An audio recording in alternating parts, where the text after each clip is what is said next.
Hello, everybody, and welcome to the Greg K6EGG live stream. In just a few minutes, you're going to enjoy some free amateur radio fun here on the Greg K6EGG live stream.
Everybody, welcome back to the Greg K6EGG live stream. It is Thanksgiving 2023.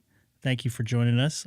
Nice day outside here in Southern California. I might say very almost, I wouldn't say fall-like, because it felt kind of like summer. It was pretty warm, nice and sunny, but it's going to cool down here next couple days, and we're supposed to get some rain there pretty soon. Not as much as the... If the turkey remembers after the fact, interesting Thanksgiving. Not a big turkey fan. I did have some really good prime rib, but hoping to be back here a little bit earlier. Had some weird stuff happen, but not going to get into it. Good to see you folks in here on this Thanksgiving night. I'm not going to be able to live stream for at least a week after this, so I do have a video that's going to drop sometime end of this weekend, early into next week. A quick little 3-minute video on how I set up some of the RF stuff over at work.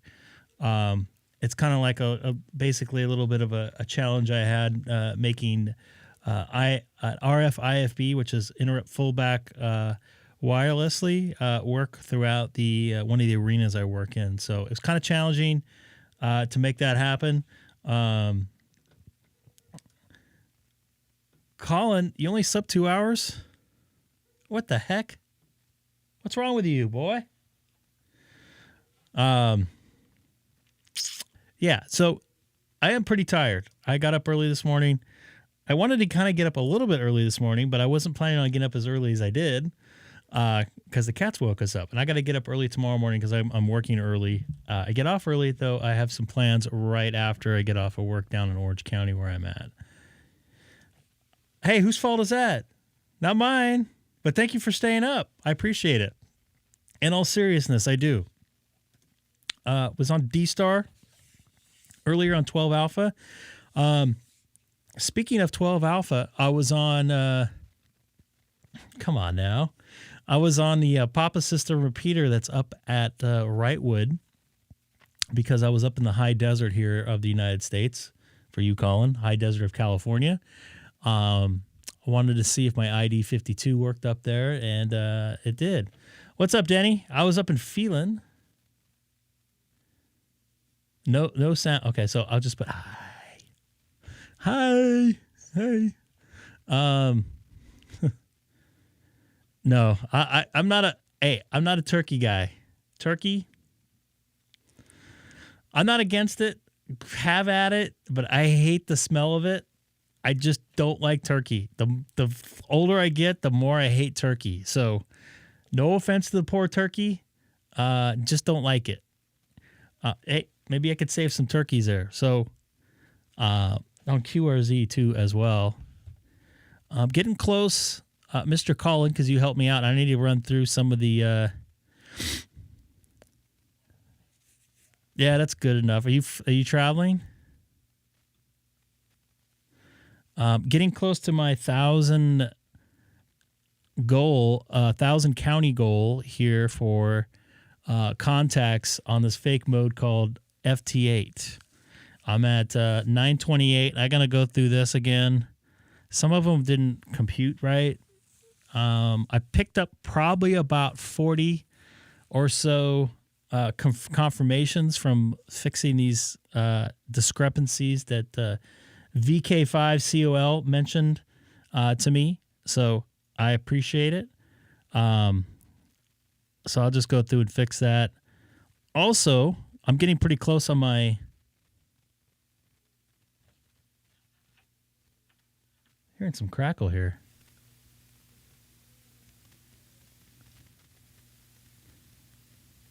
I don't know.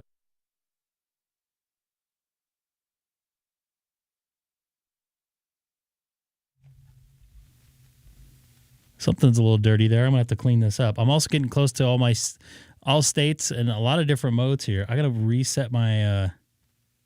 Hold on a second here.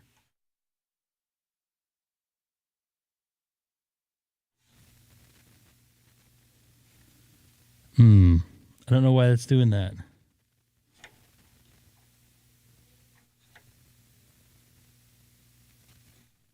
Sounds like a cap's going bad. Hold on a second here. I'm gonna reset this.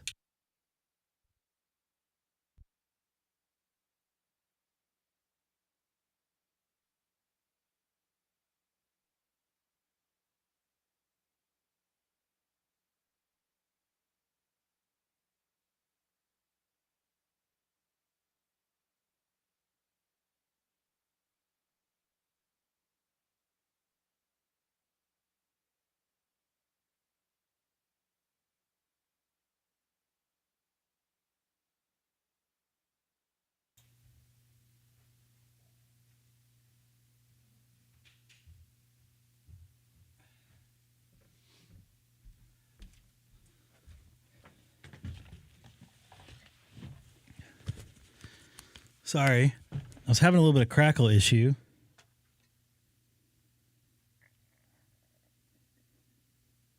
Seem to have gone away for now. What's going on there, Sean?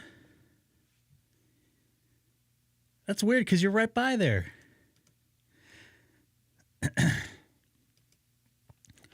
So I'm on 40 meter right now. Not too much activity as there was the other night. Bands are a little bit weird. It's the winter time. I get it. Too close. Plus, there's probably not a lot of people that do ham radio there, right?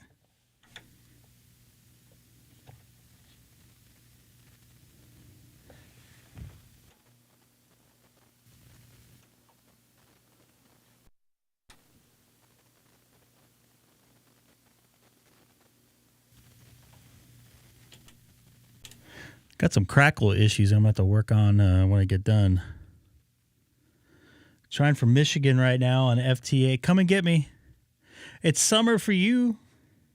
I wish it was summer here. I'm a summer guy, by the way. I'm all down for summers.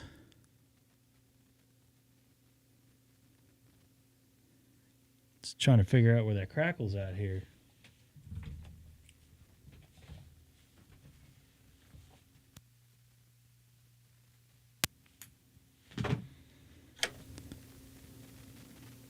I'm going to have to work on that. That's driving me nuts. Ooh. We have Idaho. I already got him on FT8. Trying to get... I don't think I've gotten this. This guy looks familiar, his call sign.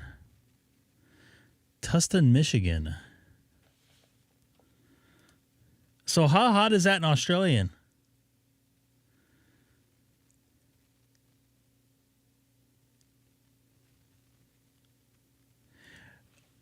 Over here in California, at least Southern California where I'm at, I think there was a record that we didn't hit over 100. We only had 10 days over 100 here in my city, I think,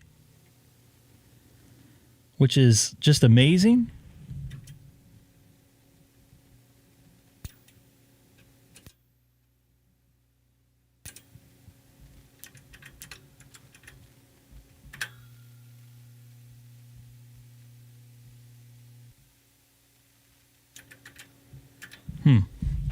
Can't figure out what this... I got a bunch of noise coming.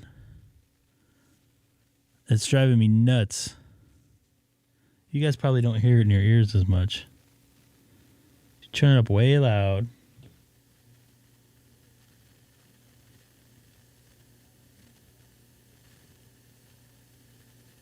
Sounds like a bad patch or something. Sorry, I'm just being a little bit anal there. And I'm a little bit tired, too. So, in Australian, it's 37.7 Celsius.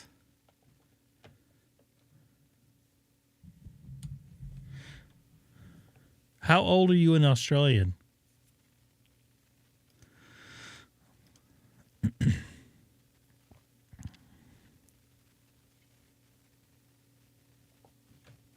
$52 in Australian. So in US, you're like 75. This noise is driving me absolutely insane right now. I don't know if you guys can hear it. It's like...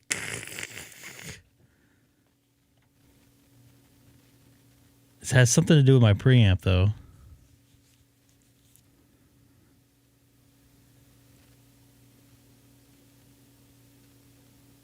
It's not as bad as it was. I don't know if you guys hear it at all, but I'm trying to work some FT8 here. This guy doesn't want to call me back.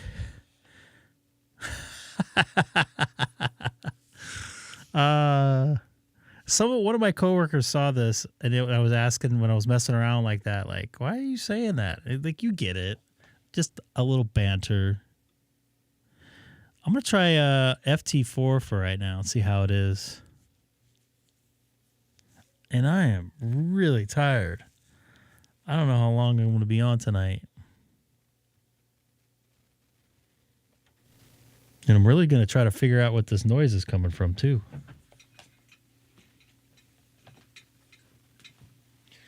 One second.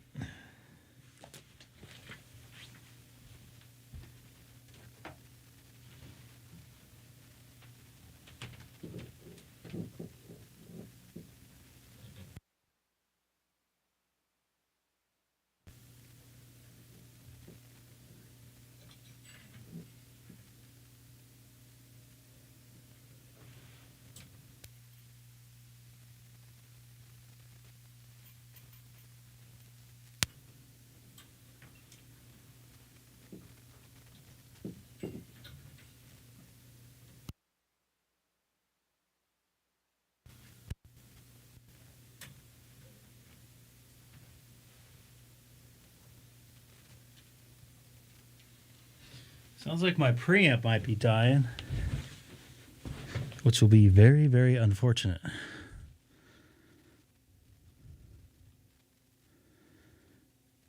Yay for FT4.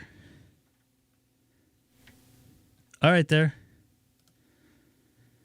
Smoke-o break. I miss smoking. Yes. But this particular preamp, not doing it now. This particular preamp I got for really cheap.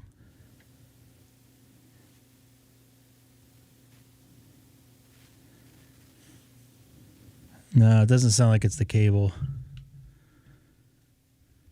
Sounds like it's coming out that way. Unfortunately. I'll have to figure it out. Yeah, I don't think it's the cable. Can you guys hear it? It sounds like a little crackle.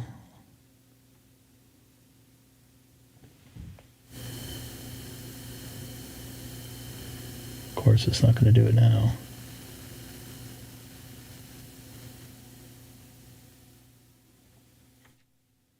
One, two, three, four, five.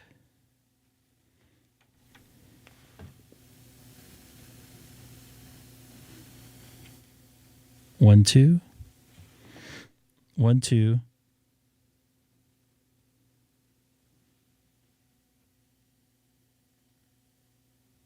Still doing it.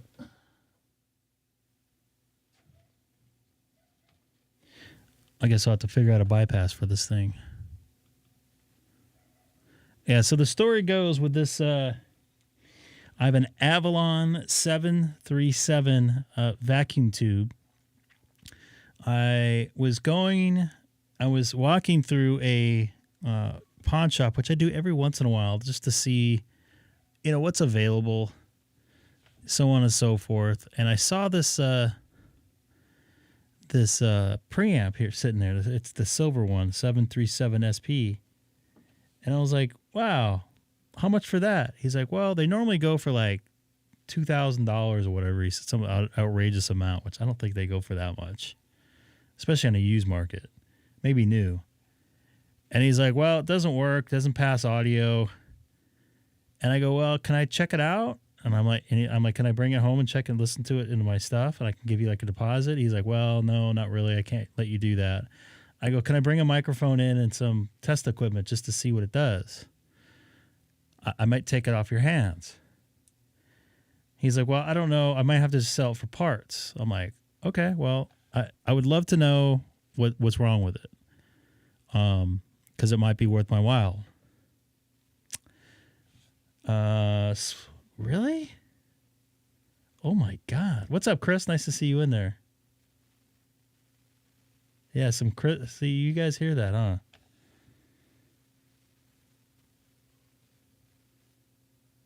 It's not on my input, by the way, because I took out my input cable and I still heard it. Anyways, so I go back in. I have a Q box, a Whirlwind Q box, and a microphone. I actually brought this microphone in with a cable. I brought 2 cables in with this microphone, and it passed audio, but it was just like, and every time I would talk, it would sound like it wasn't quite passing it. So, I wrote down the serial number, or I took a picture of the serial number and looked up what the age of it or whatever is. In some user groups when I was sitting out in the parking lot when I was deciding what I was going to do. And so I go back in. I said, hey, this thing isn't working. Obviously you heard it for yourself. I'll give you $100 for it. It's not a fan running. It sounds like a board is loose inside or something. Something needs to be cleaned out. So he's like, no, I can't do that. I'm like, well, it doesn't work. You saw it doesn't work. He's like, well, it could be a setting. So I go, okay, well, I'll bring everything in. You go make it work for me. If you make it work for me, I'll give you $1,000 right now for it. And he's like, oh, well, I'm like, okay, if you can't get it to work, you give it to me for $100. And I go, this doesn't work right now. So, long story short, obviously he couldn't get it to work. We spent about an hour on it. He's like, just take it. So I give him $100 cash. I go on eBay, order some, this thing takes 4 tubes, I think.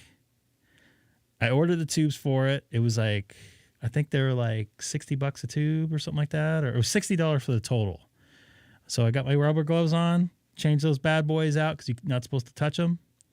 And voila, it passed audio, clean as day, which I think that might be a tube going bad. I had tube guitar amp sound kind of like that when the tube was microphonic. Yeah, I think the tubes might be... The tubes are only about 4 or 5 years old, though. It's not like I'm using this all the time, too.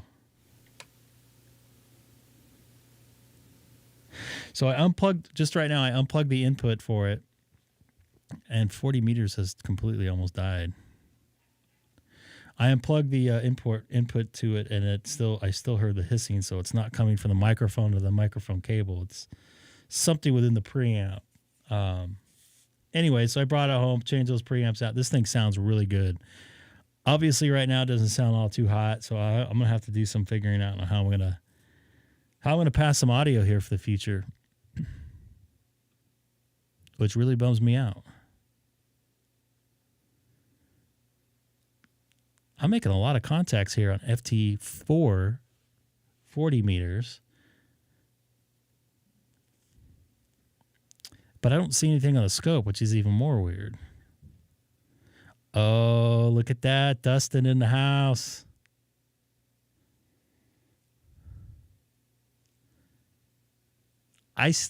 You want to try 30 meter? I don't know if Dustin, if you're still watching. I'd love to try 30 meters if possible. Hamstick Eric might be joining us here in probably about a half hour, maybe a little bit less.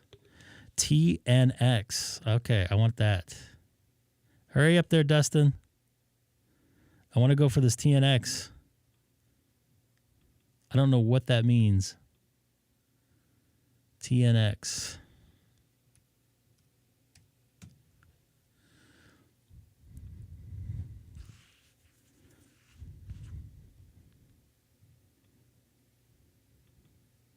Is someone messing with me and using TNX?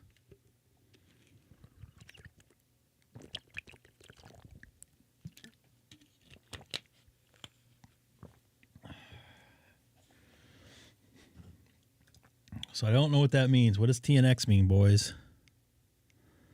I've never seen that before.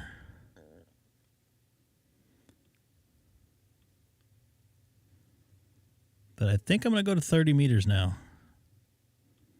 So let me get out of it, go back to 8, FT8 that is. See if there's something on 30. Just last couple nights there wasn't. Oh, TNX is thanks? But who put that on there? Oh, you did? Okay. I'm like, I want that TNX. It's like some special station here. I got a little bit of noise on 30.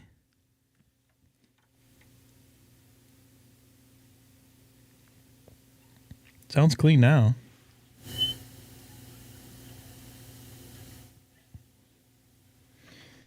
I think what's happening is I think the tubes might be going. Be 100% honest with you. And really quick, I'm going to go grab a aspirin. I'm starting to get a headache. Yeah, 30 is not too bad for me. What does it for me is 12. 12 destroys my entire house. Like my daughter's LEDs go on in her room when she's trying to sleep. Oh, it looks like everything's right here. So I'll be right back. I'm going to grab myself a Motrin real quick, or an aspirin. Be right back, everybody.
Clean right now.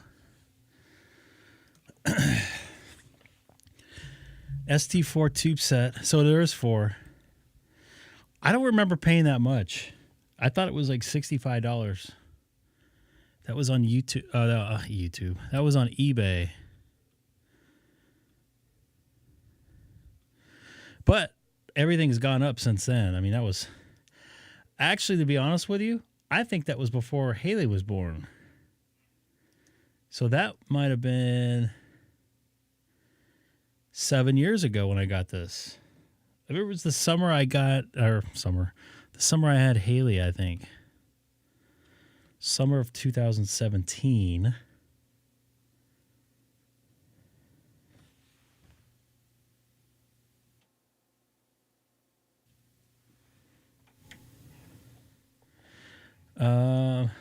Yeah, I would look around. That's just what I saw.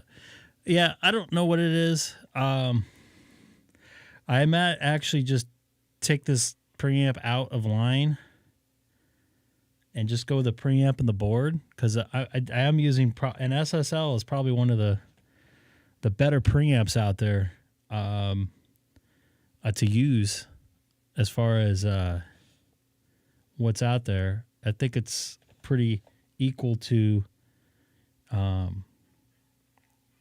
almost equal to the 737. And just listen, and I'll clean this. I'm going to turn down every fader. I'll clean this up.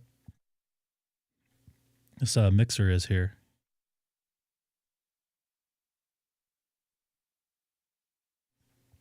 Basically, almost no noise. Headroom for days before I get distortion. I think I'm working somebody here, but I think I've worked this guy before.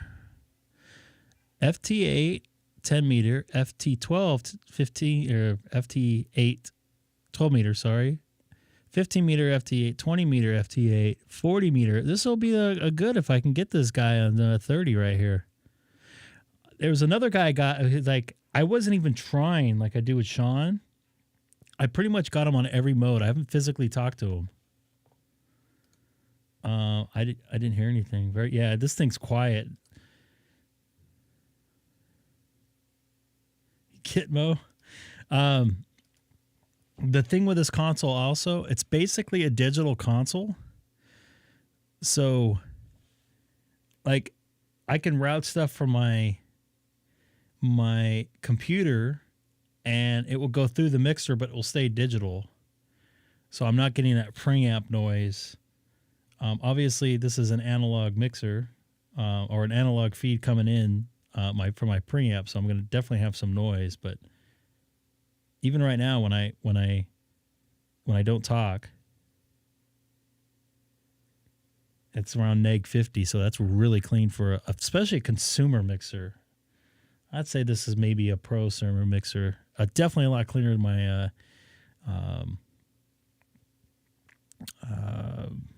Mackie. I forget the model number, 1637 or whatever it is. Still trying to work this guy. Just about ready to give up on him. I'm actually going to move frequency here and see if he can pick me up. Oh, he's in Vermont. Oh, no, he's gone now. Let's go get this Vermont guy. This looks new. Nope. Got him on 10 meter before. I'll take him on 30, though. Definitely. I wish I can go in 160, but I can't. Go look for him, boys. 1836 HF, 1836 on 160 meter. I can only do a 30 meter.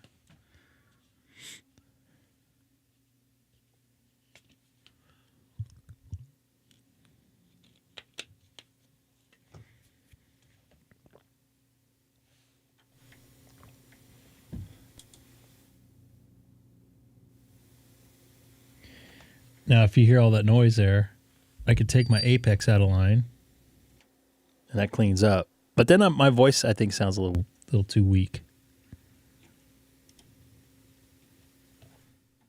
I don't know.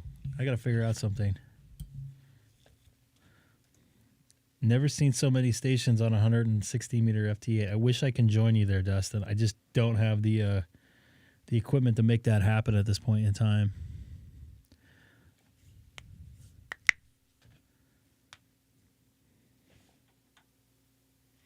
We'll see what happens here. I have... Oh, there goes that noise again. Where is that coming from?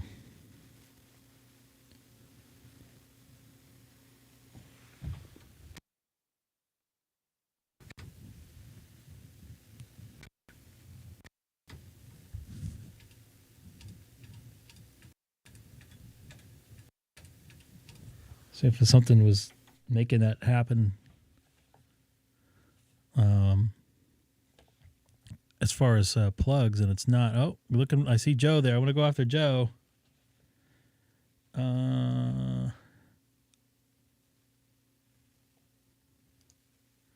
Get a tuner like mine. You'll be able to get to 80. I see you there, Joe. I'm going after you. God, that crackling's driving me nuts.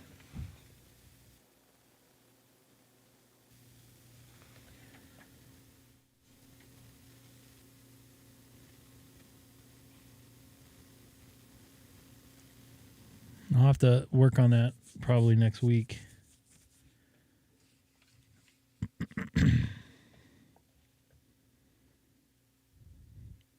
Come and get me, Joe. You are a minus 14. It's going to be a little rough.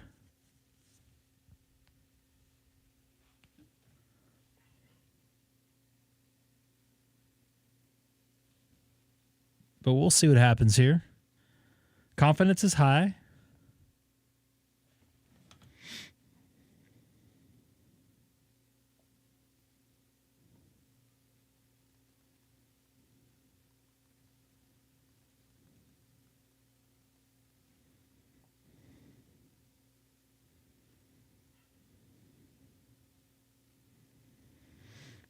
So I guess Seth is watching.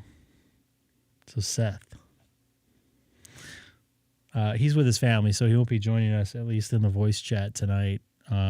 Maybe next stream go around. Oh, there we go. There we go. I told you. Got to be patient.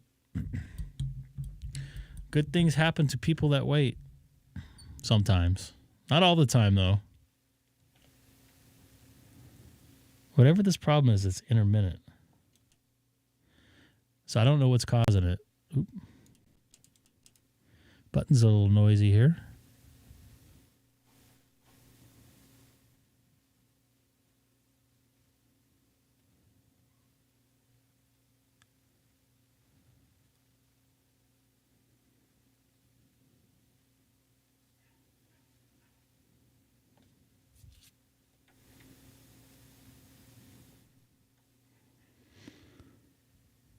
Come on. -8 now.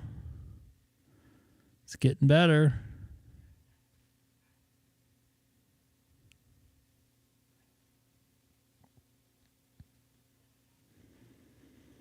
Come on now. I know you got it in you. I still don't have that antenna up that I had before. You only got a what? What is that? Only got one.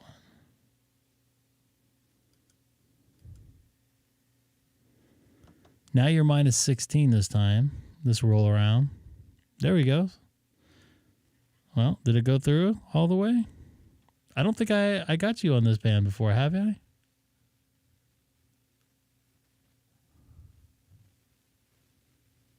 No, I don't think I've ever communicated with you on this band there, Mr. Joe. So that's good. Should we try FT4 on this mode? Did it confirm for you? Let's try FT4 in this mode and see if you got me. I think it's worth a try, right, boys? I think that would be cool. That's pretty cool. So I originally was like, I already worked this guy before. I don't want to work him again. But you know what? It's cool working them different modes and different bands.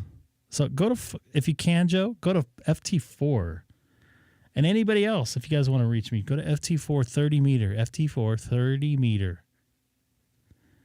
We'll see.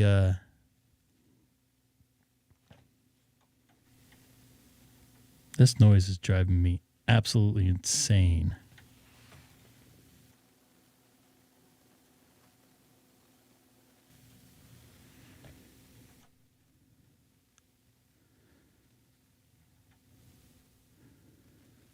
There we go. Come and get me. You're almost there.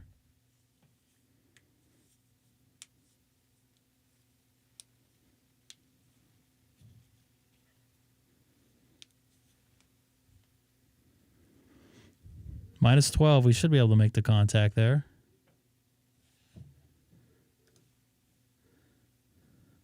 Go get them afterwards. Have you worked them on 30 meter before? What do you see me, Joe?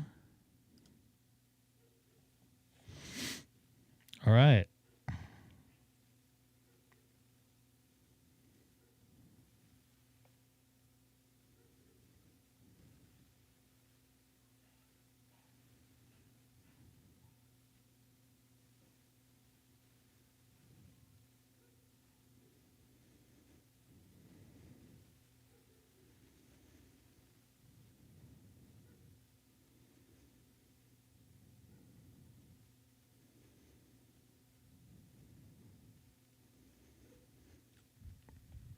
All right. Excellent there, Joe. And I've already worked you on FT4 40 meters, right? Oh, I'm sorry, FT. Yeah, I have not worked you FT4 40 meters. You want to try that?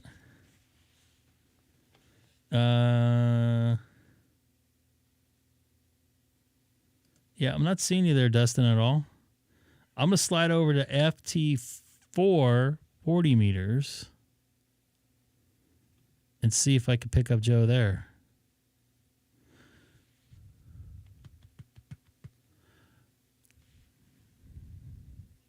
By the way, you didn't confirm my 12 meter sideband. Let me get this guy first.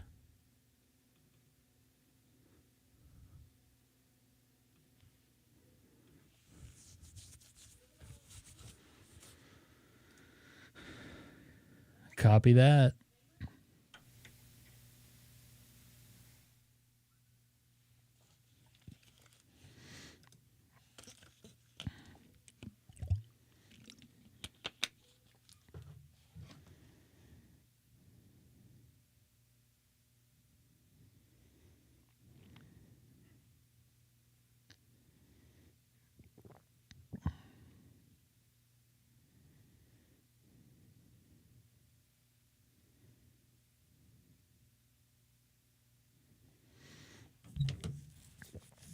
All right, Joe, come and get me. I know you can do it.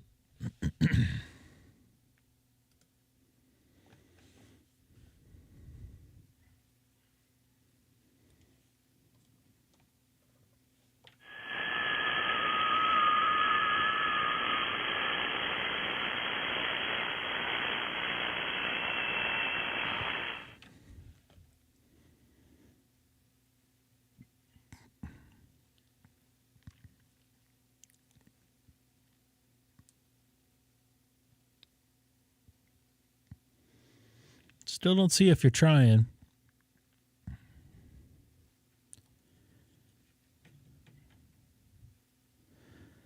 N3PKJ.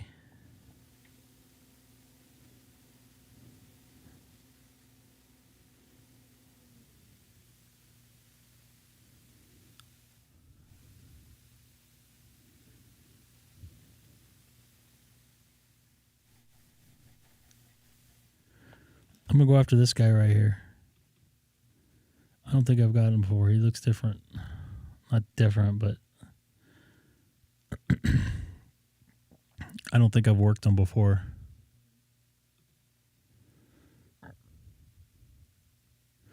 Let's refresh this here. See if I picked up any more counties while I was at it. 929. All right, I'm only about 71 away. I had to do my math in my head there. It's not bad. Damn. Didn't I just work you on 40, though? I thought I just worked you on 40 before we went to 30.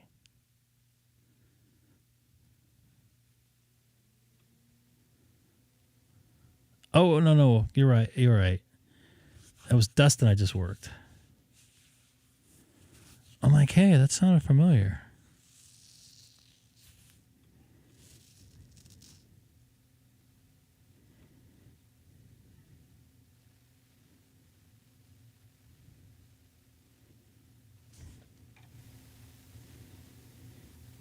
This noise is driving me absolutely insane.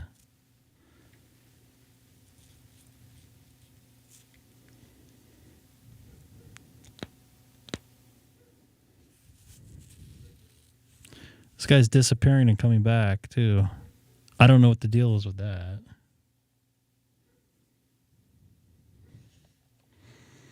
Not easily.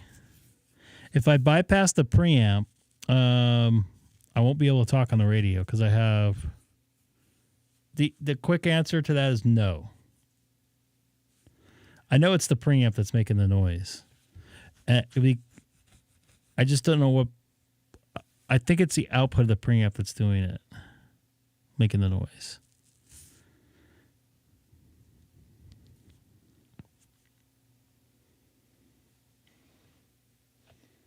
Actually, hold on a minute.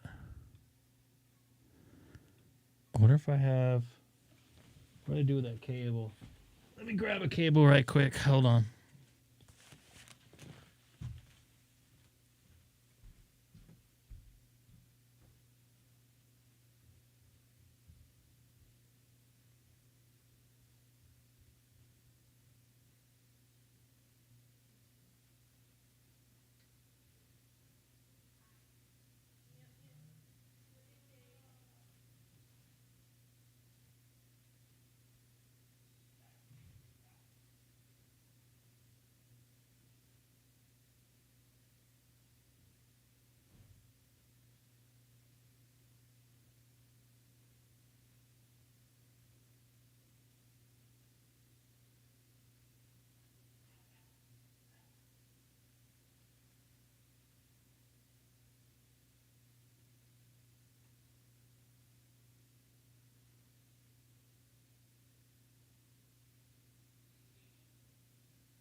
All right.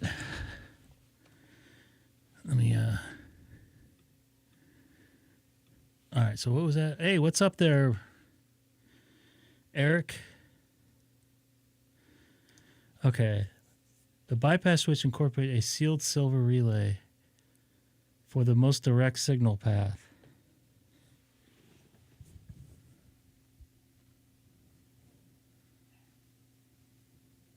I don't see one of those on my...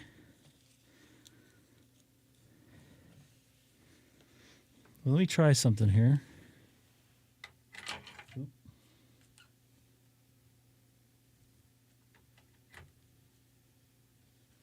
You're going to see me hear me disappear for just a quick second.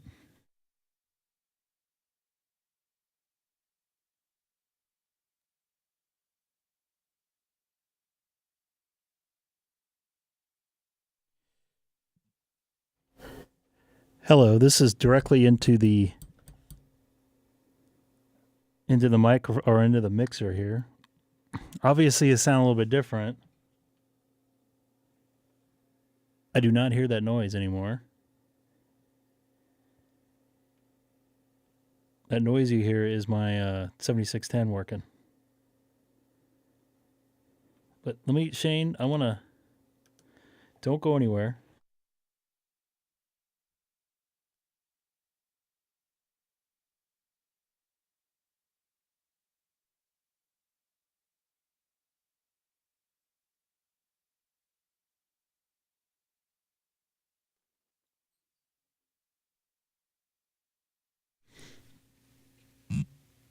I don't know if I think I sound better like this. Still got a little bit of that noise. Not too bad. Eric, are you going to get in the chat or in the SonoBus? Mr. Hamstick himself that doesn't like ham sticks?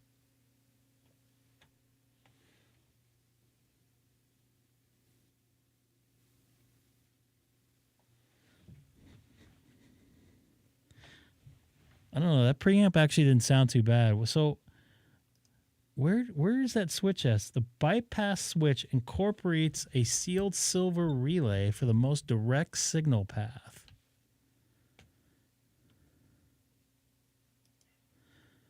You too. Yeah, jump in SonoBus.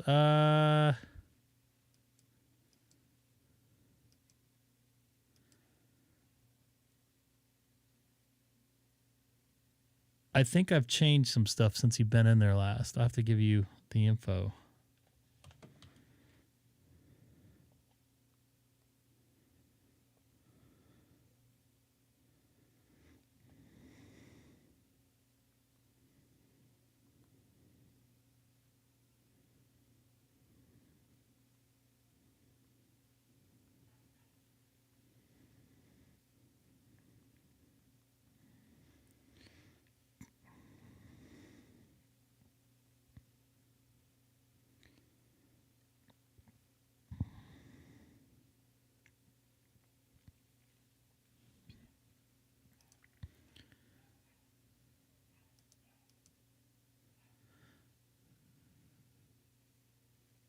Probably just a power switch, but when I power it off, it doesn't pass audio. It's clean right now.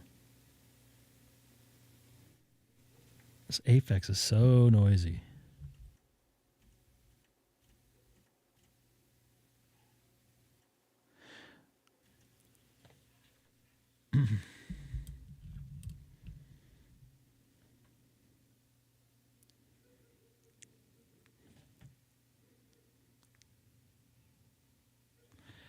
Yeah, I'm probably going to do some bypassing here eventually. Get rid of some of the stuff out of the chain.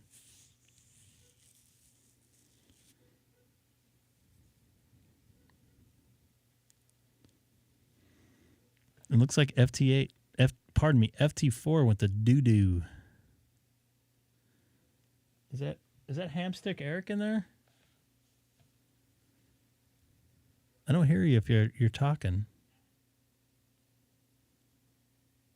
Hello?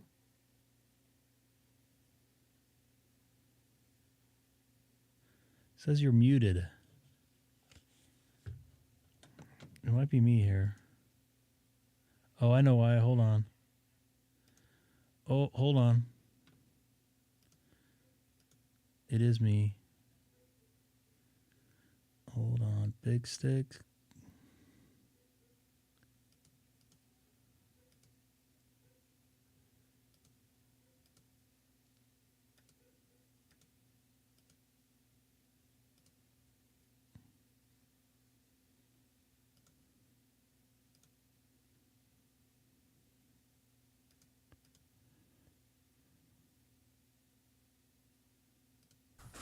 There we go. Sorry about that. Little routing. Can you there. hear me now? I got you now. My bad. All right. Audio digital routing. And it looked like, it looks like no, maybe not. Yeah, I was like having this conversation with you, and then it was weird because you didn't respond, but you'd say things that seemed sort of in line with what I was saying. Isn't that scary? So, yeah. I was looking at the meters going, wow, something looks a little hot going in. Oh, I'm always a little hot. Ha zing. Well, you live in Honolulu. What do you expect? Yeah, it's 80 degrees. It was probably today? It was probably the same temperature it was when I was there a month and a half ago.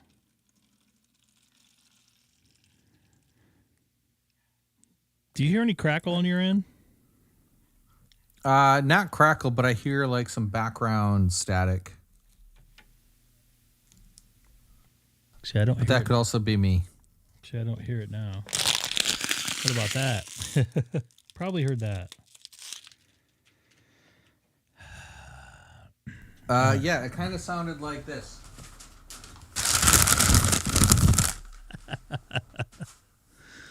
I am going back to FT8. If you can tell me what that was that I just crinkled, what vendor sold me that bag, I will send you something awesome in the mail. Zippies. Nope. You failed. Oh, I just had one chance. I'll give you one more chance. Can you give me a hint? Is it is it Hawaiian? No, Oh, it's not Hawaiian. It's Taco Bell Nope. then. it's not. Damn. I'll give you one more shot. Oh man, I haven't gotten a clue then. How's that lyrics go? One shot, one opportunity. Something about mom's spaghetti? Bucky's beef jerky? No. I have Thanksgiving chicken from Popeyes.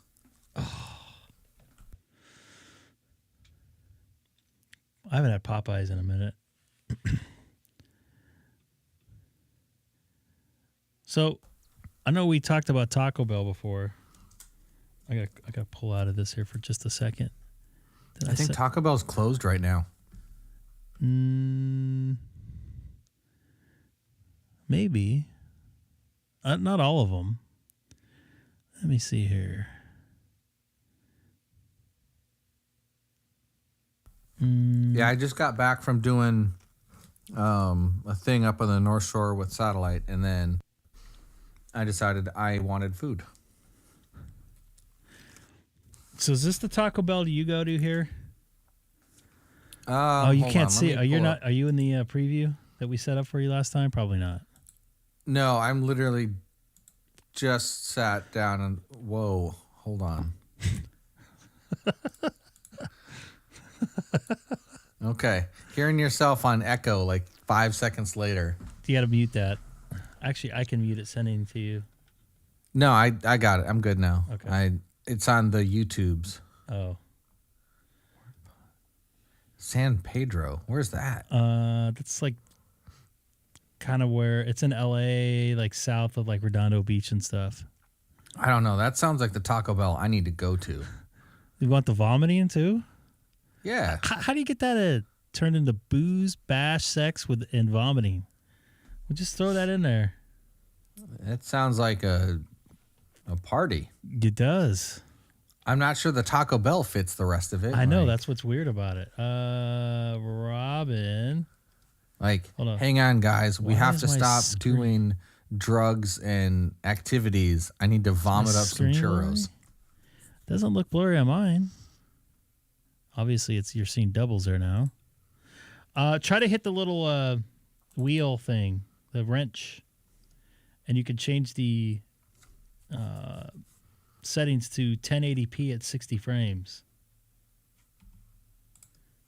Looks pretty good on my end. Right. I'm gonna join Inception here. I'm gonna be watching. And our super secret. See, I can also do some crazy stuff here. See, I can go into studio mode and like just go like this. Actually, you know what? I have to go do this. Hit the wrong button. Studio mode. Now I can go like this, and I'm not online, and I can sit there and flip you off like this. And nobody at home Yeah, can I don't see see you doing that. You should see me doing that on the regular No. on the preview, but not the. Nope.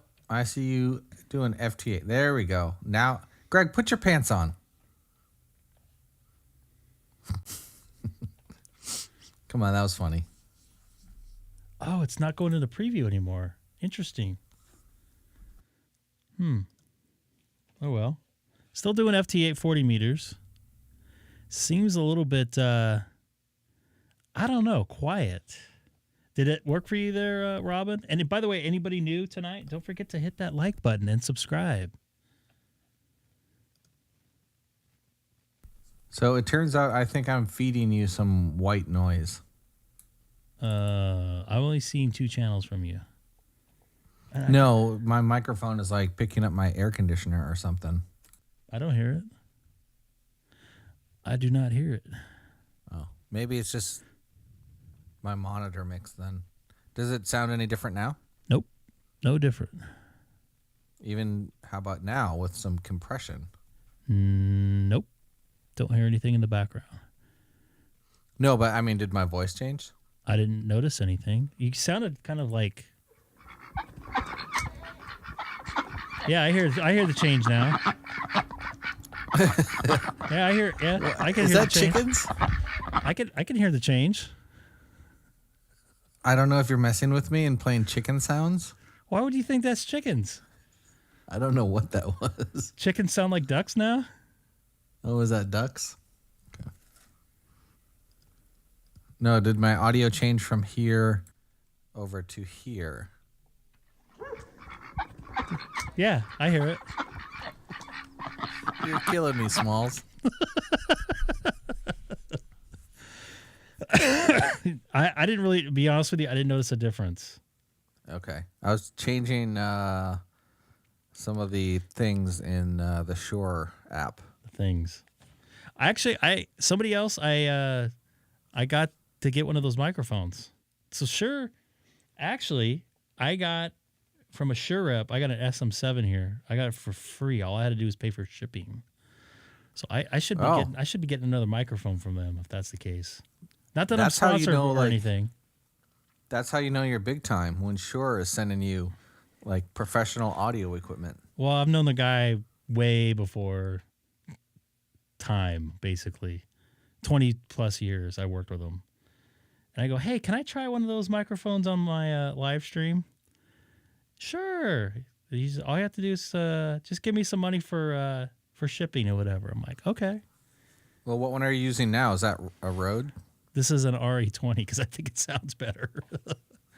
Here's the SM7. And here's the SM7 right here. It doesn't sound that... What's that? It sounds a lot different. Different being better or worse? No, it sounds like your EQ is totally different. It's a different element, so it's definitely... The gain structure on here is a little bit different too, so that's probably part of it. The Shure sounds more natural. It does. The other one sounds like you're a radio announcer. Well, I got to have some presence because I have a weak voice. So this has no processing on it either. So no, it sounds good. Yeah, It sounds like this is back to the RE20. RE20 sounds better. What sounds better though? So I'm going to go back to the SM7 here. Hold on.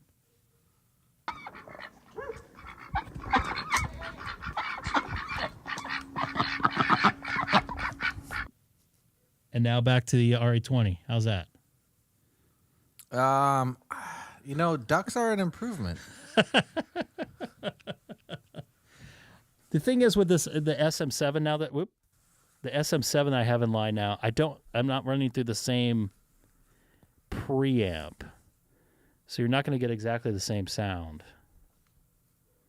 I think that the SM7 sounds more natural, but the other one sounds more like you're doing something official. What? Okay. Like you're an audio guy. The Shure just sounds like you're sitting next to me talking. In your opinion, what sounds better though? Like I know it sounds different, but what sounds better? I think halfway in between them, like if you could have the naturalness but with more presence, the Shure would be good. Also, I have no idea what I'm talking about. Well, here's the thing. You guys got to hear me. You guys are the ones that are listening. So I'd rather have you guys... I've gone back and forth so many times. Pam from Massachusetts, and we have Eric all the way in Hawaii, which is almost like being in another country. So what I'm going to do is put this... It's a different DX entity. It is. I'm going to put this SM7 in place of my RE20 the rest of the night, just for the heck of it.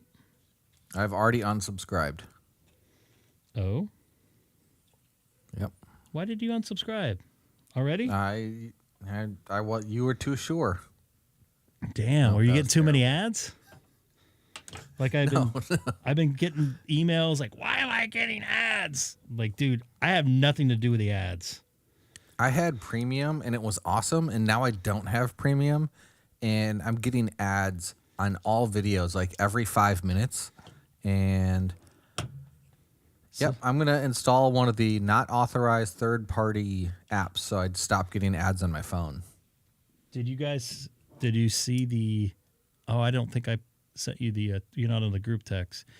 So real quick before I change microphones, I had the other day when I did the live stream, it was during the day. All of a sudden, people are saying they're getting like 2-3 ads in a row, and I hadn't gotten any ads in a while. At least that I heard about.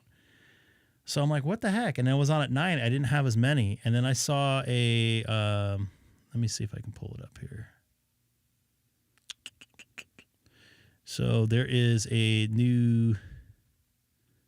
Let me go here. So this is the day before that happened. YouTube's slowing down loading times for videos on Firefox Edge as it continues to wage war on ad blockers. So they've definitely changed the algorithm, so to speak, on how you're viewing things and adding in commercials to bypass the ad blockers. So they definitely changed something. Origin still works, though. That's what I've heard. But I've also heard a lot of people complaining that now they're getting a lot more ads. And I don't... If you're watching regular videos like you've been watching and you're getting nailed all of a sudden, that's because YouTube is just doing it. So when you're doing this, when I'm doing this, I'm going to go on FT8. I'm going to switch this microphone. Look on that website how many ads you're getting. It's ridiculous. It is. I pay for premium, so I don't really see it. So give me just a quick second here.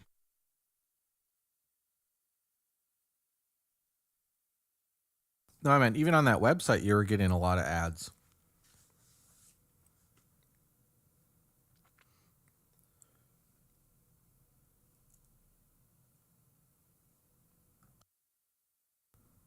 You should put on some music while we wait.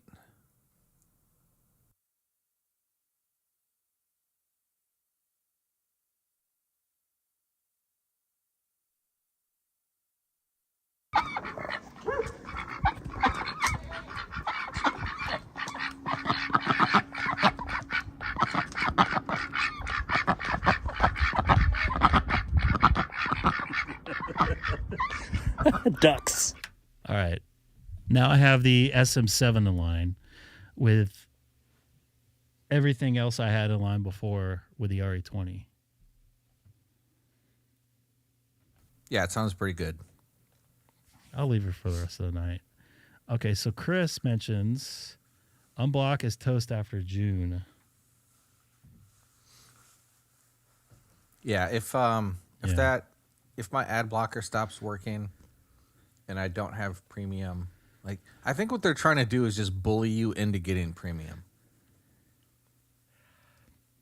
I've paid for premium for quite a while, and I was on someone's like family plan, and maybe they don't think I'm family anymore.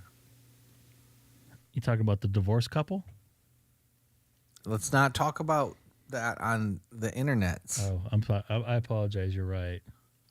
That's it's sensitive for the people. I apologize. I definitely broke the rules on that one. No, it's all good. But that was off the record. Oh, I'm sorry. No, it's all good.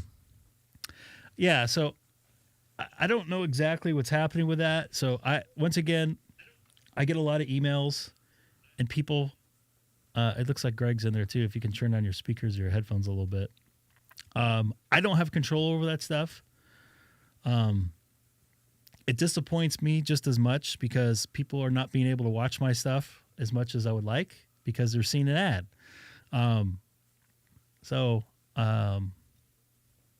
don't know exactly what to tell you with that as far as how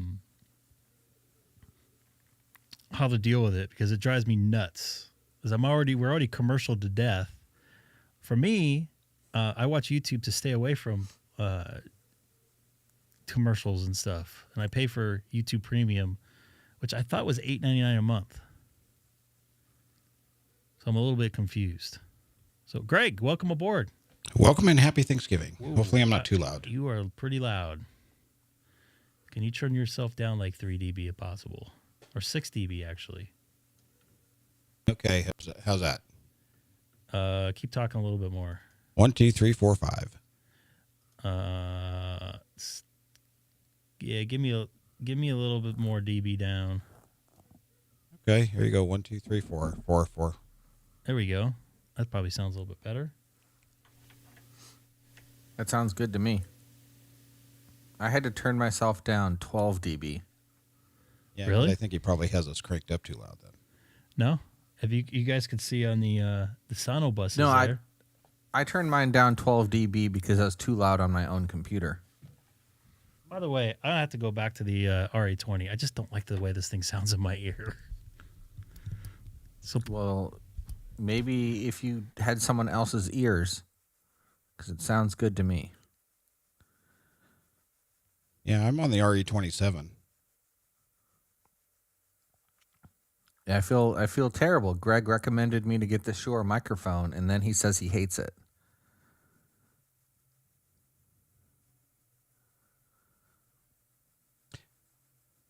Yeah, see, I've never tried that particular microphone. I've seen it, and I've known a couple people that have it. When I was in broadcasting, though, we had that. I can't remember the name of the Shure microphone, but Greg probably be able to tell you. It's the one that looks like a Nerf football. Yeah, mine kind of looks like half of it's made from Nerf. Yeah, this one was round on both sides, not just on one. Can you tell the difference in my audio between now and when I move it over here like this? Yeah, you sound like you got a little louder and a little deeper. Okay. Is it better or worse the second? Go back to the first one for a second. All right. This is back on the original. Yeah, that one sounds a little lower and not as bassy. The other one sounds more louder and more bassier. Okay. Well, so I set the tone to dark, and right now I have it on manual settings. So I have the gain turned down a little and have a high pass filter. Yeah, okay. by the way, so I have this microphone, wherever it is. It's an SM7B.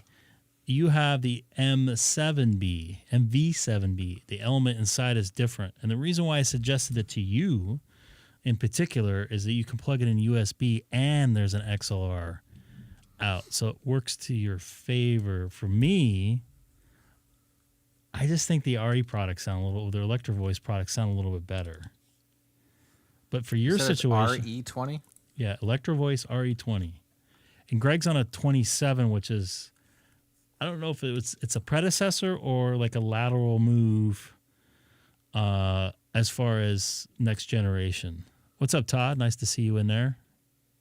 Okay, so I just checked the price, and yeah, you're right. You made the good choice of not recommending a $500 microphone to me. You would not be able to tell the difference. You personally probably would not be able to tell the difference between the SM7 and MV7.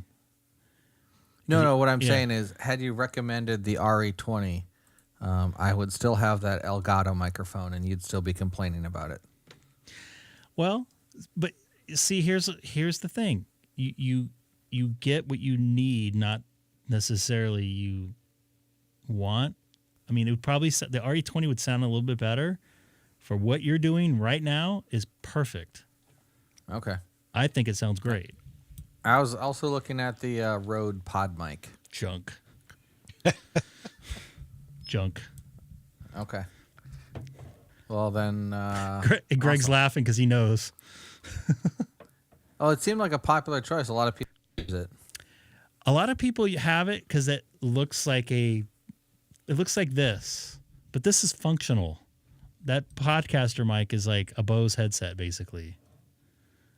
It looks nice, but it's not.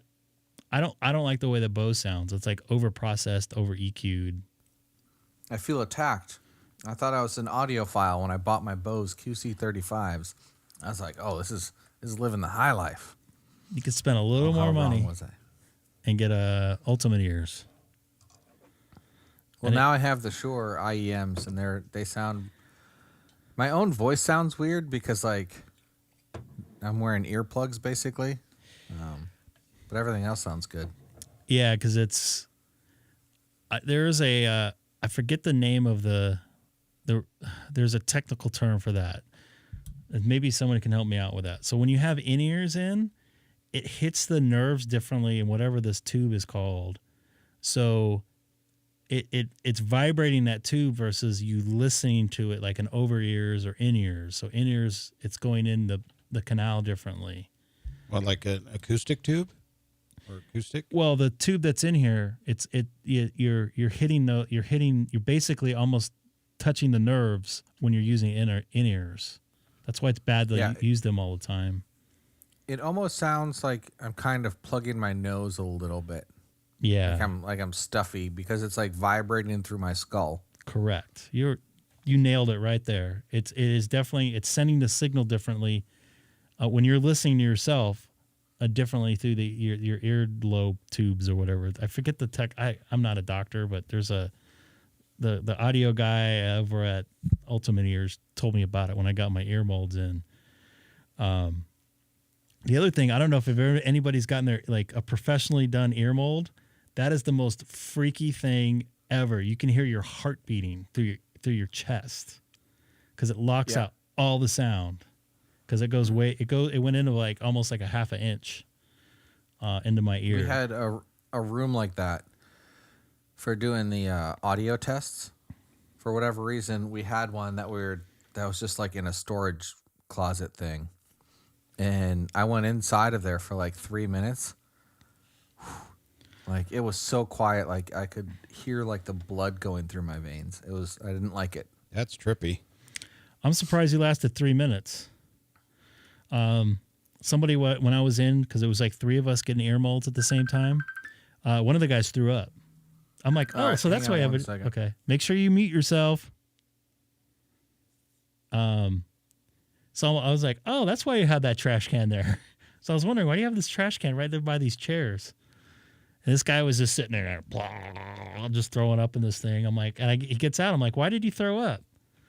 He's like, I just got dizzy because it throws off your equilibrium because you're not hearing anything. Neumann, I'm not familiar offhand what that is. M4, but I'm going to look that up right now. Neumanns make good microphones. Those Germans are awesome. Sennheiser. Hey, my mom's German, so she'll give a thumbs up for that one. My great-grandmother was German. Neumann. So my mom's visiting from Sacramento, and she's watching your live stream on her big, gigantic 60-inch TV. Oh, my gosh. Mom, I'm sorry. This is a 2G Greg here, by the way, if you notice that. 2 Gs. So I'm looking this up here. I'm just going to bring up Sweetwater because that's what normally pops up. I already beat you to it. I've been there for like a couple minutes now. What is it? M46B? M49B. For some reason, that's not popping up. So that microphone I'm getting from you is what, the 320? The RE320? 320. Okay. I'm not seeing that microphone anywhere here. Neumann.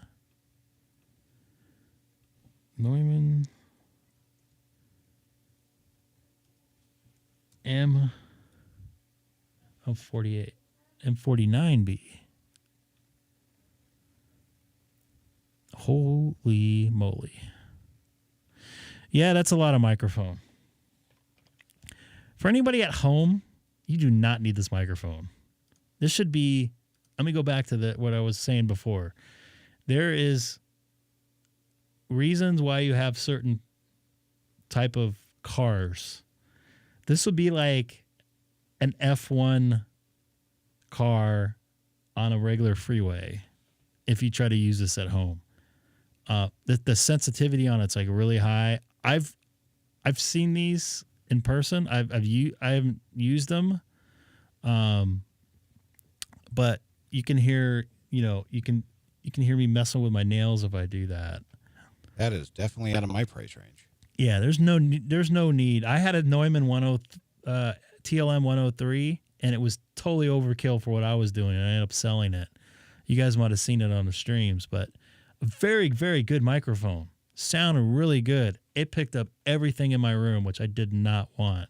So you're going to have to be in like a sound stage or, a good sound environment before you can use something like this. So for radio or anything like we're doing here, I would definitely not advise it. This is an F1 car right here that you'd be commuting to your 30 mile job, or should I say 65 kilometer for you down there in Australia. That's not a B. This is a V. I think it's the same. So it's the only thing that's different is the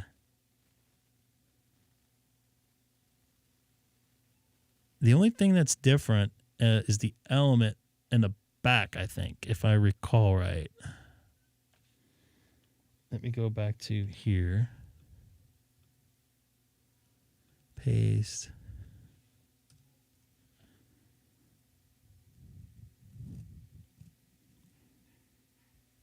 I don't see the B on there anywhere.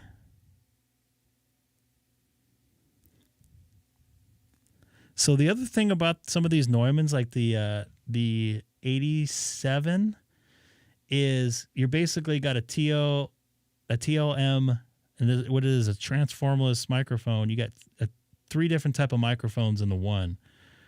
It basically changes the element pattern. There's a piece of gear that changes inside when you flip it. It changes the element. So you're basically getting 3 microphones in one. I'm not sure about this 49,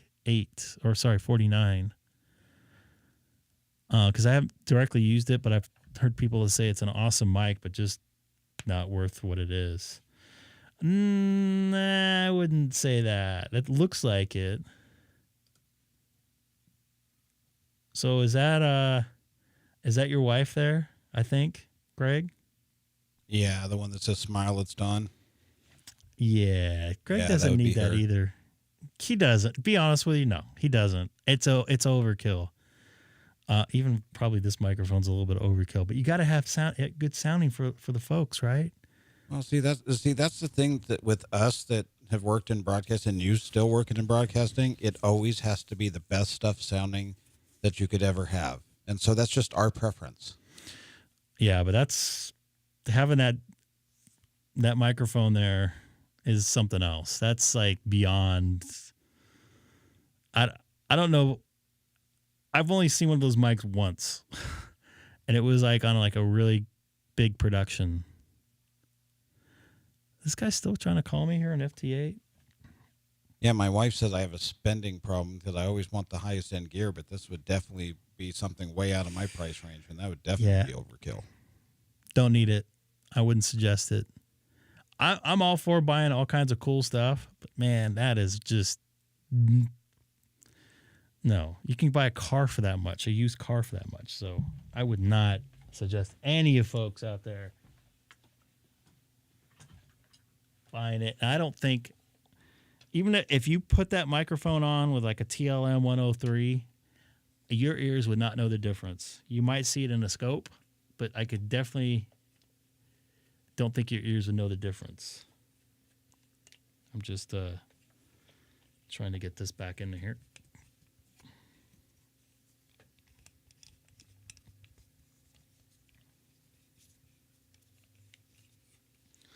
One second.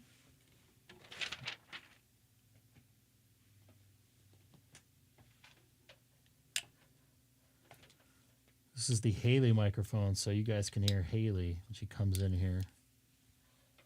So I'm surprised she hasn't come in here yet.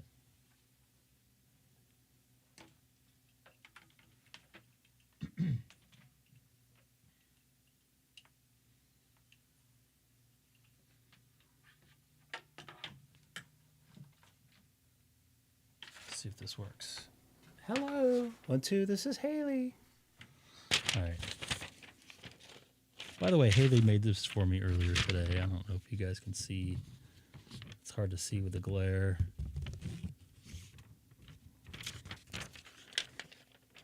Anything else you want to buy, Colin? You could probably buy a car for that. Holy moly. Uh-oh. Look at this. Antarctica on 40 meter right now. Antarctica. Oh, my goodness. That'd be a nice contact. Oh, yeah. Trying to get them. Antarctica, everybody. FT8 40 meter right now. Trying to work Antarctica. This will be great. This will make my day right here for sure.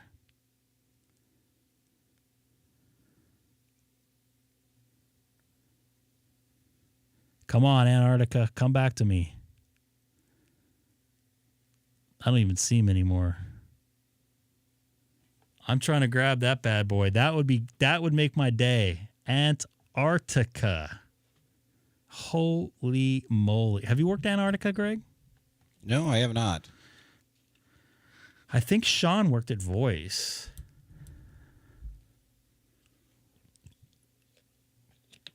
And I believe K6EGG, Gabe, worked the South Pole Voice. He showed me his QSL card. Oh, that's awesome. Yeah. Colin, that's like down the street for you if you work Antarctica. That's like me working, let me see here. That's probably like me working Cabo or something. I really want this contact here. Oh, come on, baby. Come on. Come at me. You're trying. Good luck. I'm going to change frequencies here a little bit. See if that will help. Dude, when I haven't seen that in a DXCC right there before. Would that be a new DXCC? Maybe. You still haven't worked Antarctica yet, Greg? Really? Haven't I told you when they're on like 17 times now? I've never seen them on FT8, let alone worked them. I think a couple live streams ago, I was like, oh, hey, go to 17 meters, EM1U's on. Yeah, but I don't see them. And I don't see them right now. You got to work them to see them. I see you calling them from DM14 on DM14. 849 hertz. You're on 849 hertz. You are correct. Well, yeah, 850 to me. Nah, your radio's drifting. All right, I'm going way over here and see if you can hear me over here. Move my now, transmitter. are you going to have to buy a new radio since I said yours is drifting? No, I'm not spending now any you're more at money. 848. I figured just go change as much as possible. I really want this contact. You're on the 7610, right? Correct. Jim's old radio. Jim. Big Yeah, I Jim. told you I got Now rid of that my he's- 7610. Did Dana pick it up? I know he was trying to, and I know he had some issues, but I don't Yeah, he couldn't afford it, so I ended up just putting it on Marketplace, and it sold in like 2 days. They're hard to get. I'm trying not to buy a new. Oop, you just cut out there, Mr. Satellite Guy. You still there, Eric? Eric's on Starlink, in case you're wondering. Greg? Yeah, that I don't. Up there he is. Looks like he came back. Yep, I see him there. Oh, Greg, you froze up on me for a second. You froze up on everybody else. Now you're calling at 3080 hertz? I got to be outside the box here, man. I want to be known. Yeah, but he's probably got his passband set to where he won't be able to hear you. I don't know that. We don't know that for sure. I can't imagine him having a lot of noise down in Antarctica. Yeah, but if his waterfall cuts off at 3000, then he won't hear you. Well, that's his fault. I mean, it'd be your fault, but, you know. He's gone now. He gone. I'm going to keep sending out the messages for him, and hopefully he'll come back to me. Yeah, I actually, when I heard you say that he was on, I was like, ooh, where's my ham alert? And then it went off. Because I need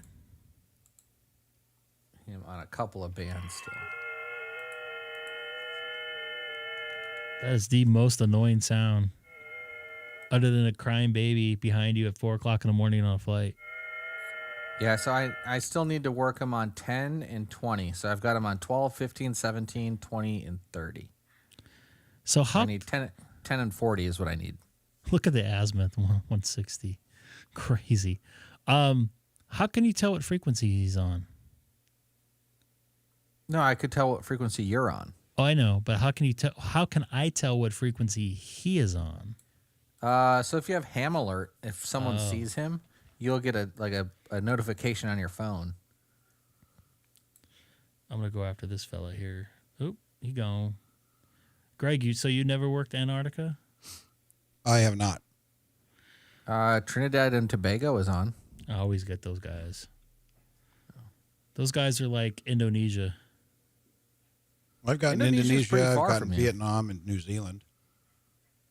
Hey, on a side note, I saw this 79-year-old lady. Her goal was to go to every single country, all, what was it, 194, 193 countries. She did that and went to North and South Pole. Isn't that pretty cool? I'd like to be at either one of the poles when the sun's up, so you can just watch the sun circle you 360 degrees. For my 50th birthday, I'm doing something special. And that might be the place I go. Not the South Pole, but I'll go to Antarctica. You know, if you go to the South Pole and like you're on the pole, the only place you can go is north. Does that happen on the North Pole when you're the only place you can go is south? Yep. Correct. Really? Yeah, it's south in every direction. I never would have known that. It's amazing. Next year, I'll be crossing that 50th bridge. Let's go to Antarctica. And then I'll try to reach out for you. And then that way, if we do make a contact on FT8, you can say, hey, contacted Yeah. Antarctica. I'll bring my my ID 52 with me. Yeah, it's kind of weird with Antarctica because there's not one call sign because it's not a country. I've seen Japanese calls down there. Yeah, and the EM1U I think is Ukrainian, if I remember correctly. One of the PSK reporters is down there is a Japanese, if I recall right. Does that sound right? Well, Maybe. man, this went to dog doo-doo. Dang it. Yeah, so EM1U is his name is Sergey. His normal call sign is Uniform Whiskey 5 Echo Hotel Romeo. Actually, I know a Sergey, and he just happened to be from Ukraine.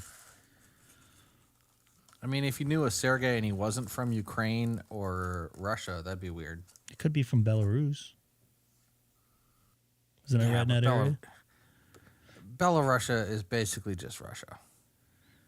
By the way, Sergey is super cool. He's really nice, and he's into radio stuff. I'm trying to get his license, but he's just not. I don't know if he's motivated or not. But he has like 3 or 4 Baofengs, and he sets one up in like repeat mode. And I'm like, why are you getting a ham radio? He's like, I don't want to spend that kind of money. What kind of money? It's just a test. And keep For in mind, what, like he has a $15? $40,000 still camera in his car. I'm like, okay. He's a pretty cool dude. He like lives out of his van, takes showers at a couple of different gyms he has memberships at, stays with his parents every so often, and he has a cool cat. Cat stays with him in the car and is actually in van. Oh, no, this is somebody else. Who's When I this? was in California, I lived in my van. I'm not hating, man. I technically lived on the ship, but when I wasn't on the ship, I was in the van. Sometimes it's I'm good. excited to go on a ship next week. I would not be excited going on a ship. I think it depends on what kind of ship. A nice cruise ship. Like if you want to catch Double Dragon, ship's a great place to do it. I have a Q scarf. The last time I was on a boat, period, was actually in VK land. Oh, what happened to my my picture just went away. It was in VK land. You have an Elgato cam. I don't. It's a Sony. It's my converter. Oh, It's gonna come back up here in a second. There it goes. Blurry. I'm not hating. I have an Elgato as well. Blurry. Come on. Come on. There we go. Come on. Bad plan. Why isn't this?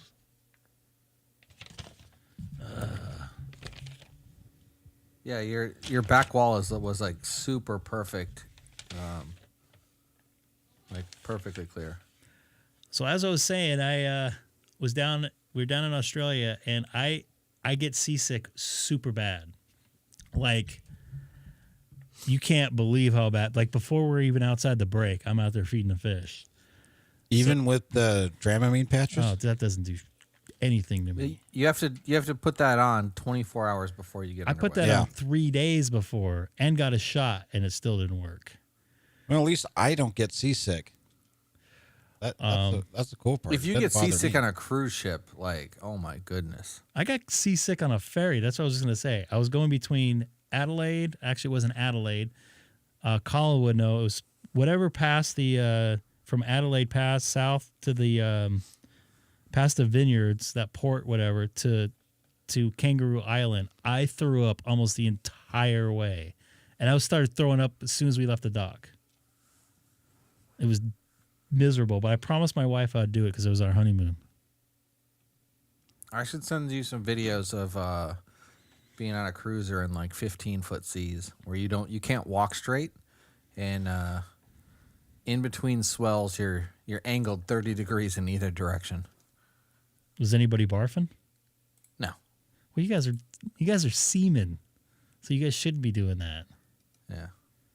Well, so when we got the bad seas, it wasn't.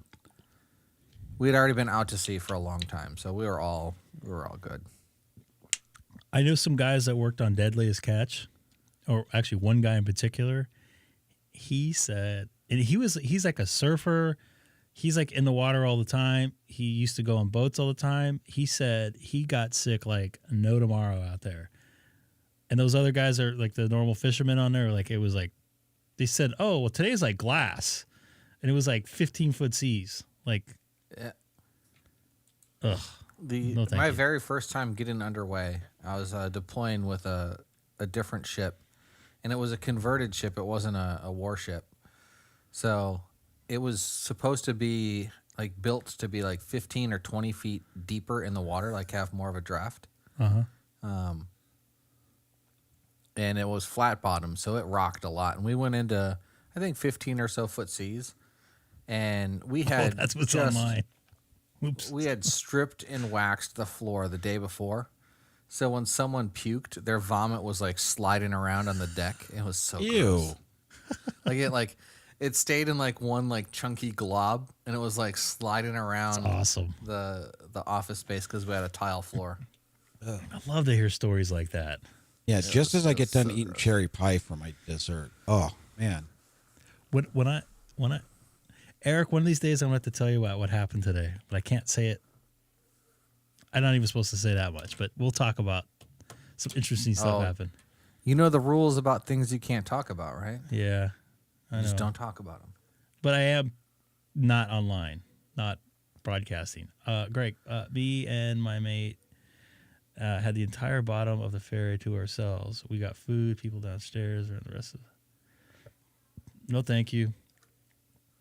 I want nothing to do with the water. In fact, I had one time,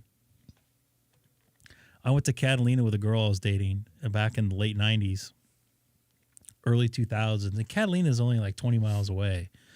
But it's pretty rough seas because it's in a channel area.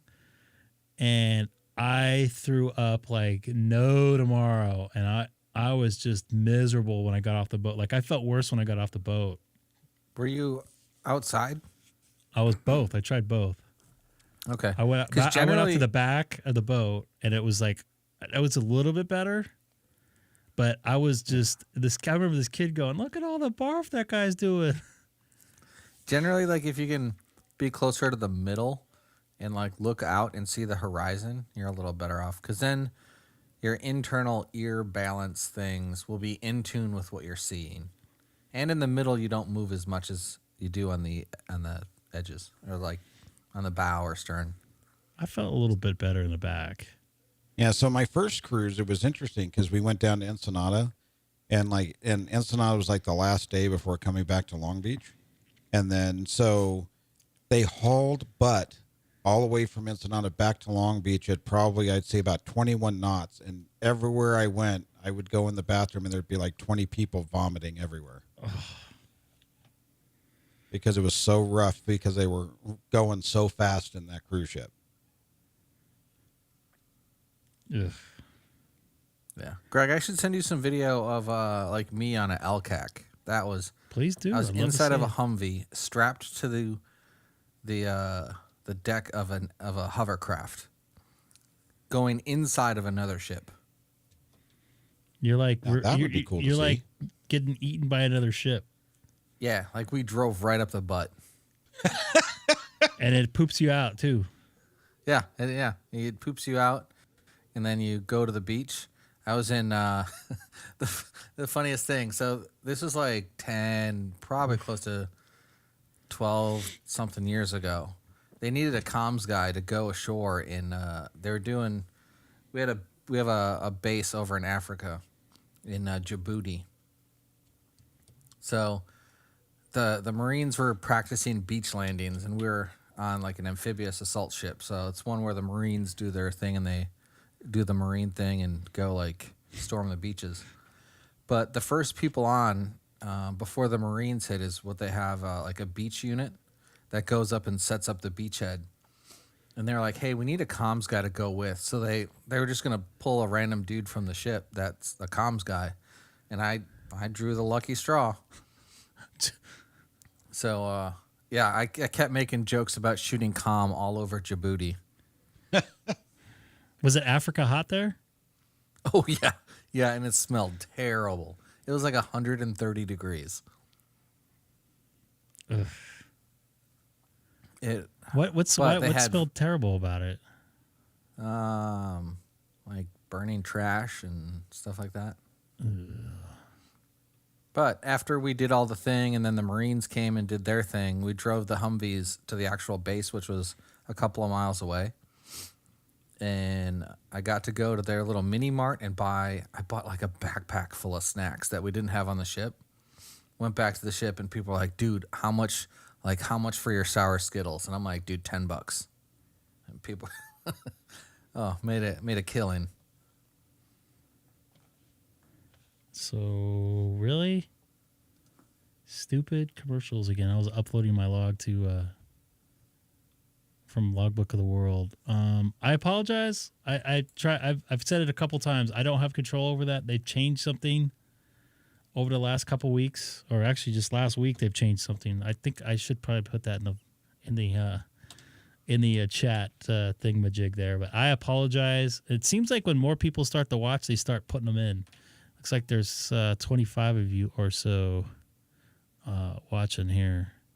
Yeah, 23. Hey, get those likes in there. There's only 12 likes. Oh, I see 0 likes. Really? Whose fault is that? Do it on a I ham just liked stick it. end? Now you have 1. I see 1 like on my screen. Let me refresh. I am watching you like picture in picture in picture. That's why. Okay, now I put the see. unblocker. I went back to 0 again. Yeah, I don't know what's going on with YouTube. It's pissing me off. Oh, it says I'm not signed in now. What?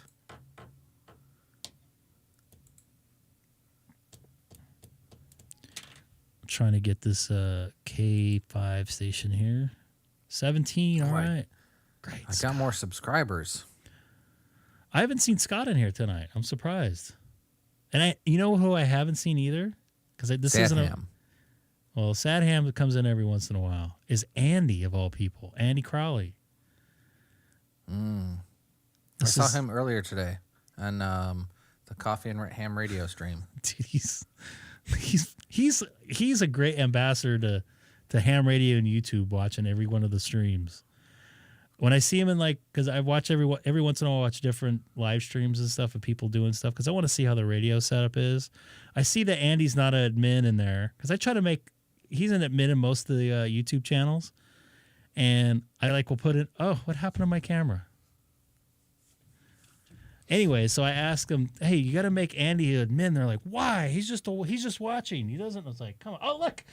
Oh, there he is. It always works. It always works. We talk about somebody and they come in.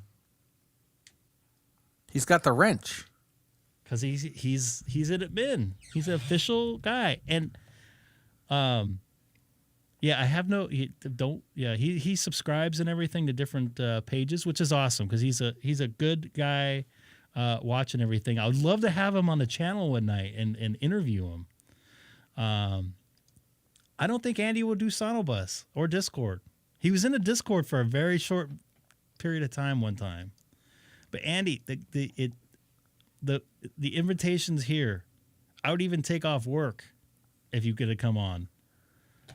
What if Andy Cowley is AI?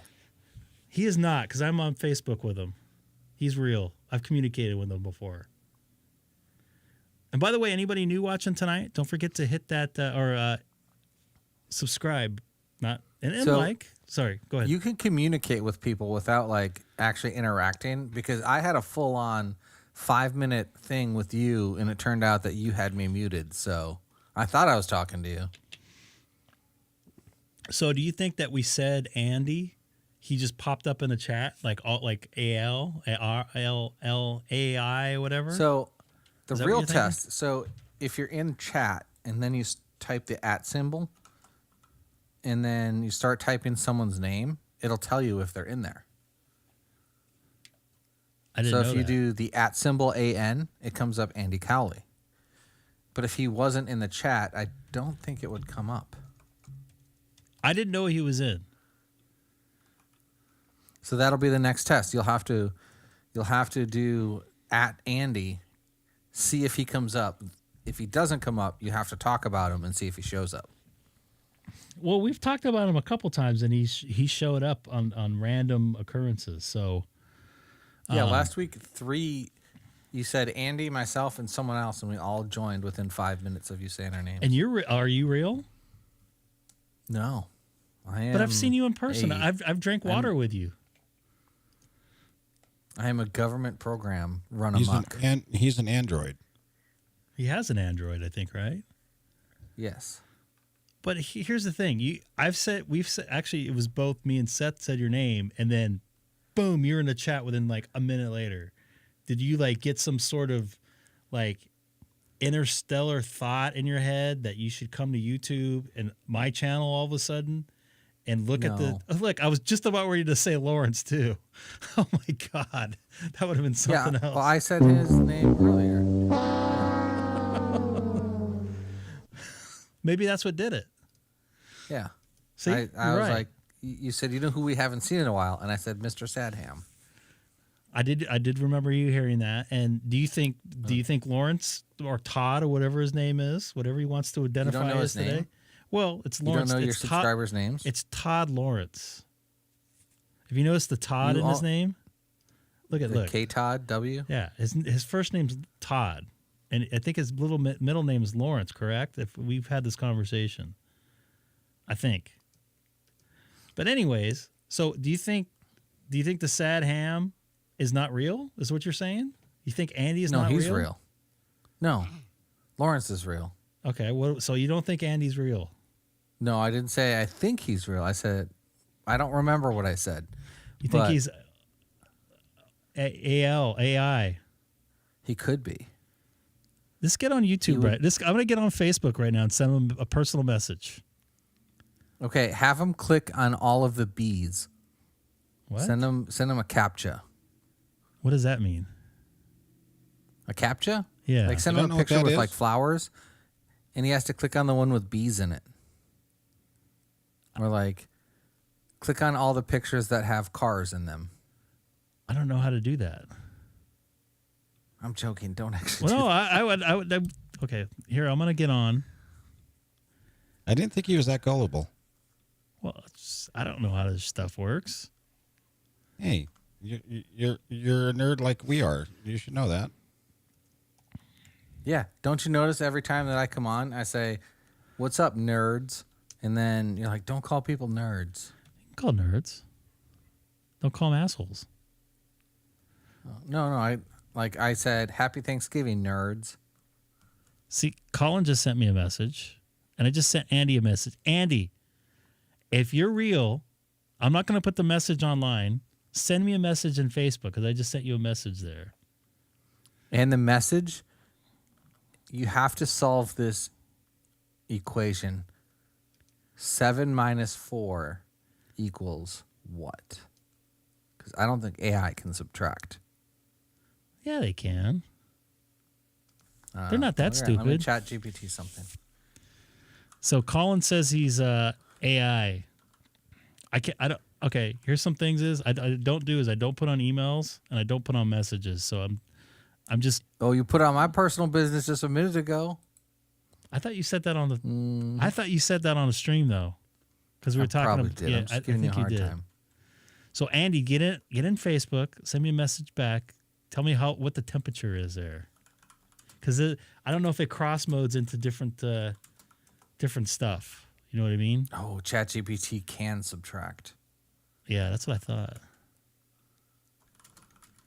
So now we're losing people left and right. We had 30 people watching. Now we have like nobody.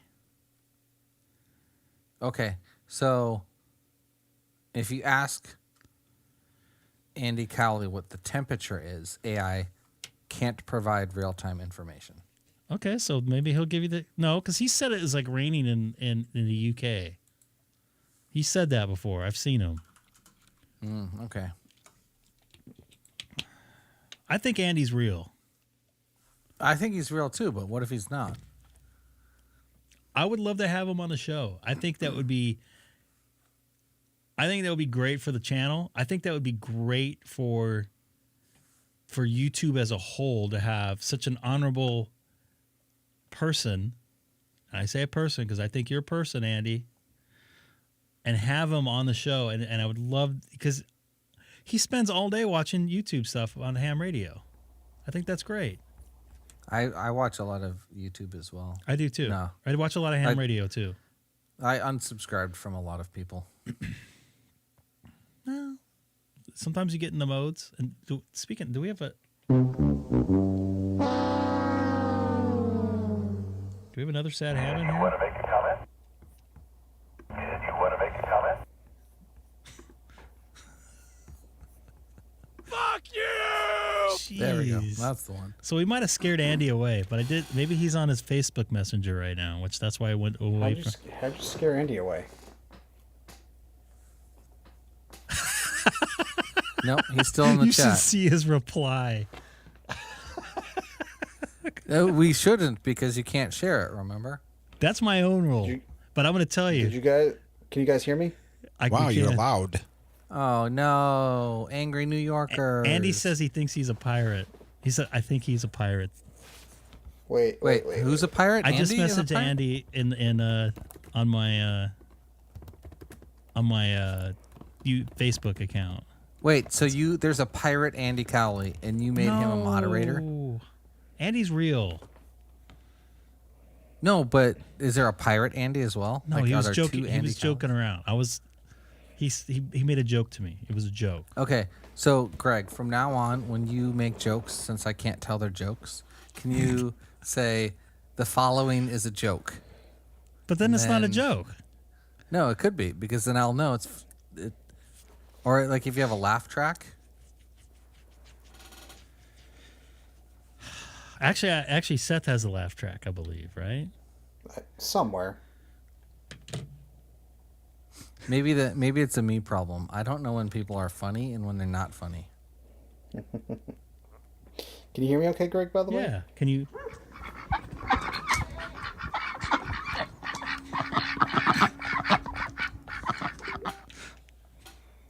I don't know why Oh, I that's know what funny, that but it was. is.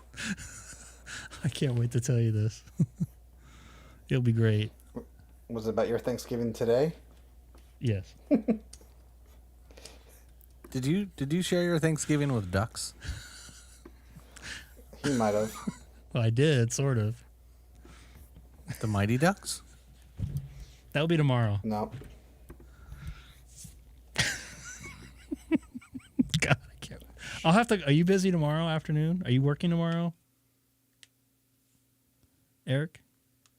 Oh, no. You're not. Well, depending on what time the afternoon is tomorrow, let me check my schedule. So it'll have to be in the afternoon. Hams.net. So 18 hours and 53 minutes from now, I will be doing the satellites. Okay.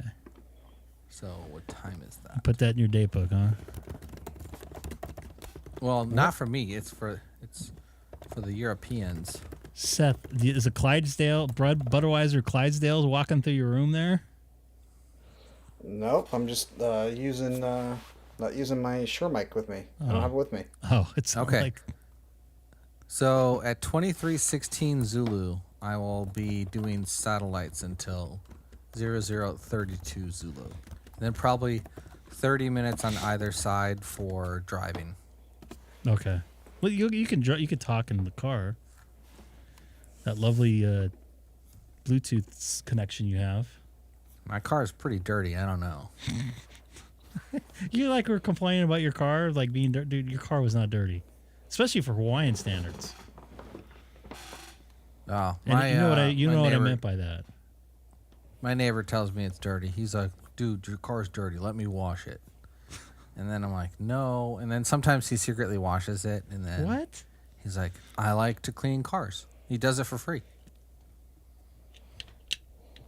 It's so most of the time when he washes my car, it's because I have it in the driveway, and then he washes his, and he accidentally oversprays a bunch of soap onto mine, and then it'll leave all those like crazy water spots if he doesn't, Can I bring my car over to your house?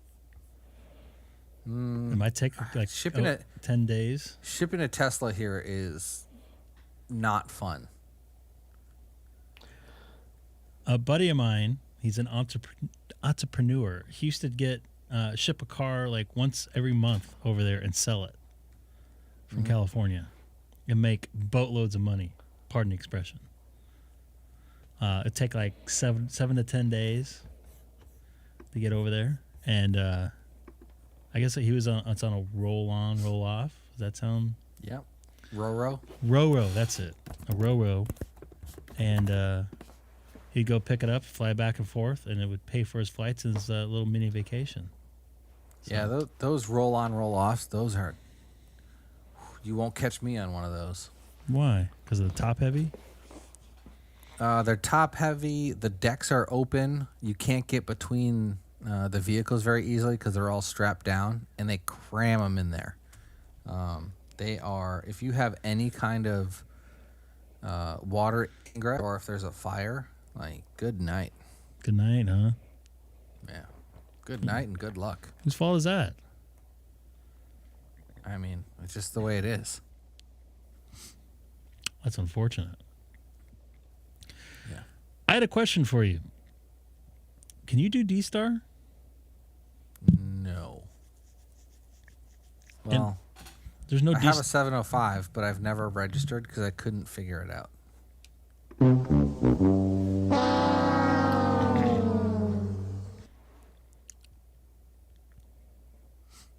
Yeah, I'm not up to speed on the digital. I was thinking, so there is a repeater that's been dormant here, and the repeater is up, the frequency they use is up on Sunset Ridge, which Greg might be familiar with geography here in Southern California a little bit. I was thinking of approaching somebody and taking that over and creating my own REF. I guess I can tie the 344 Charlie into it. Is Mixed that the repeater where like it's been like it's there, but nobody has any idea who owns it for like the last decade? No, this one was pretty active, and then I think the owner moved to like New Mexico or something and said he was gonna still be the owner, and it died, and nobody's gone to fix it. And in my eyes, he shouldn't have the pair because he's not using it. So I just don't know how to go around dealing with that. And I don't know if I want the was it, repeater a drum. DStar pair? No, it was a regular analog pair, but I was thinking about doing a mix mode DStar because they had those repeaters for like $5.99. Yeah, the Icom ones. Mm-hmm. Seriously? Because the last time I checked on an Icom repeater, they were $1,500. Actually, they were $2.99 for a little while, if I were correct. Yeah. Black Friday sale. Yeah. It was a flash sale. When was this? Last Saturday? 4 days ago. Yeah, it was last Saturday. They don't ship till January, but still.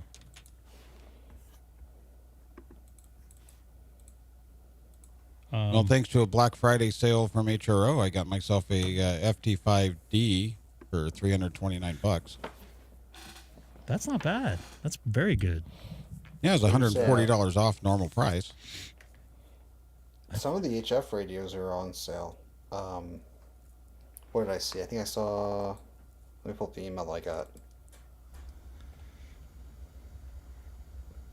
I'm sitting here looking at an eBay, and it's killing me. Like I want to buy it, but it's so expensive. All right, FTDX101D is 2,800. FTDX10 is 1,400. FT710 is 800. So it's normally. IC70. Sorry, go ahead. IC7300 is $1,000. Yeah, so that one has a mail-in rebate though, so you actually have to pay $11. Oh. So you get the points, and then you get the money back. Even better. I'm Yeah, a points but do guy. you ever actually collect the money from a mail-in rebate? Yes, don't I think anyone do. Ever does. Yes, I do. I type in. I write all 25 character long mailboxes to the weird address in Minnesota with a long name. You have to spell exactly right. Yes, every time. I'm on HRO's website. $5.99 for a DStar repeater. Oh man! It was down to it was $3.99 for a little while. The flash sale's And $3.99. here I am, looking at a Harris Falcon 3 radio for $3,500, and I really want it. Get an APX 8000 while you're at it. This is a much cooler radio.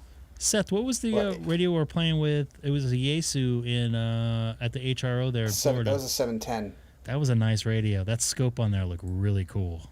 So that's $800 at HRO. That's a good POTA radio, Greg. Wow. Yeah. By the way, Greg, I know probably shouldn't talk too much about it. My plan is to meet somewhere by the HRO, grab a late breakfast, early lunch, and then since it's HRO, we can just hang over there for a little Wait, bit. is Yeah, this that would Orlando? work. I just got to go pick up my wife from the airport around 12:30. That's gonna Wait, be Greg, tough is for this me. Orlando or No, this is Anaheim. California? Anna Oh. Slime. Yeah, go down to Anaheim. What time does she land? 12 she arrives 12:30 at LAX. Does she have bags? Yep. She Not a whole lot. She probably thinks she's going to have one carry-on because I'm going to be the one carrying all the luggage. Oh, that's true. Ooh, got a new guy here. I think So this I is need a to get UTA. I got to get the YL to come in the ham shack because she's got to look at this and give me the thumbs up because I got to jump on this. There's just no way I can pass up on that DStar repeater. Hey, maybe we could start our own network. Yeah, Don't why you need not? all the other parts of it too? Like, aren't the cans like 3? Yeah, the cavities and everything. Yeah. I think the cavities probably more than the repeater, to be honest with you. Oh, definitely. I have a set of TXRX 4 cavity duplexers. You're looking at 2,500 at least. And that one was $3,800. And then don't forget the circulators because you got to do the circulators too and all that. And then you have to make sure that you've got your RG142 for your jumpers and all that. So RG142, what's that? it's the size of 58, but it's heavily shielded and it's really expensive. It's like $4 a foot. Is it pickup better? It shields better. So when you're running them for short range jumpers, they work great. Oh, you don't get a bunch of RFI in there and stuff, is what you're. Correct. And it also eliminates PIM. Excuse me? What was it eliminates what? PIM, passive intermodulation. No, Greg, I don't need it. Oh, by the way, I would like to mention, just for your, because we're talking about short coax runs, I put together a video, which I have to get it semi-approved before I put it on, of some setup I have at work, and I changed over coax from RG58 to LMR 600. Anyways, it's in the video. I'll get out hopefully this week sometime. Hopefully Monday, maybe Tuesday. I don't know. I gotta look. Probably Tuesday. It gives you a little demonstration because the RG58 on a 15-foot run on 900 megahertz with only 100 milliwatts was absolutely getting crushed. By the end of the coax, it was probably losing more than half of what it was sending out. So I changed over to LMR 600 and only used 2 feet. It used exactly what I needed. And I got like basically full range through concrete and everything else with a 14 dB antenna. Coax is amazing if you use it right. That made a huge difference. So I put a little video together. I hate producing videos. I'm not a content creator, so to speak. It took me like 3 hours to edit a 3-minute video. So I'm just waiting for some approvals to go through before I can post it because I have some stuff on there related to work. Some corporate content. I had to hide all the corporate content that I work for. It's just the place I was at has to approve it. Super secret squirrel.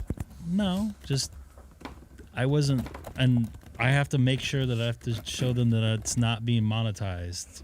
So I have to physically go and show them my account, which I've done to another ham operator on here, which we've discussed the commercials in length. I was just pulling my hair out trying to figure out what changed in like a day. Was driving me nuts. So I just did some research and found it here pretty quickly. Looks like Alaska's on FT8 40. Oh boy.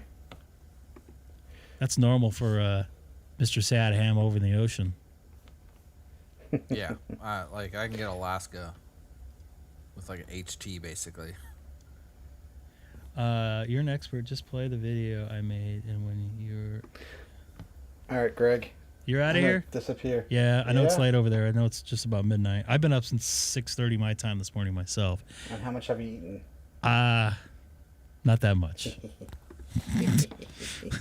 Something was eaten, but it wasn't me. All right. Have a good night, everybody. All right, you have a good one. I'm gonna try to get this guy on FT8 on Goodbye. on Oh, from New AOL. Mexico. That was so great. I love AOL.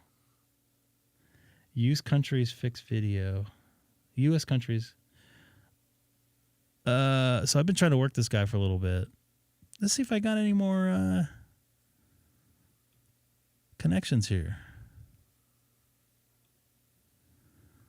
I was looking to see. What's that? My incoming log on QRZ is terrible. Mine was terrible. So the ones I have on here right now are like, I think they were. My video just went out. Oh, I have 131. hundreds of like incoming requests, and I'm like, I don't know why these aren't matching up. Maybe you're not in my log. And I don't want to spend the time to go through every single request and reject it. You know what I'm getting? I'm getting RFI into my camera. It's shutting it off. That's what it is.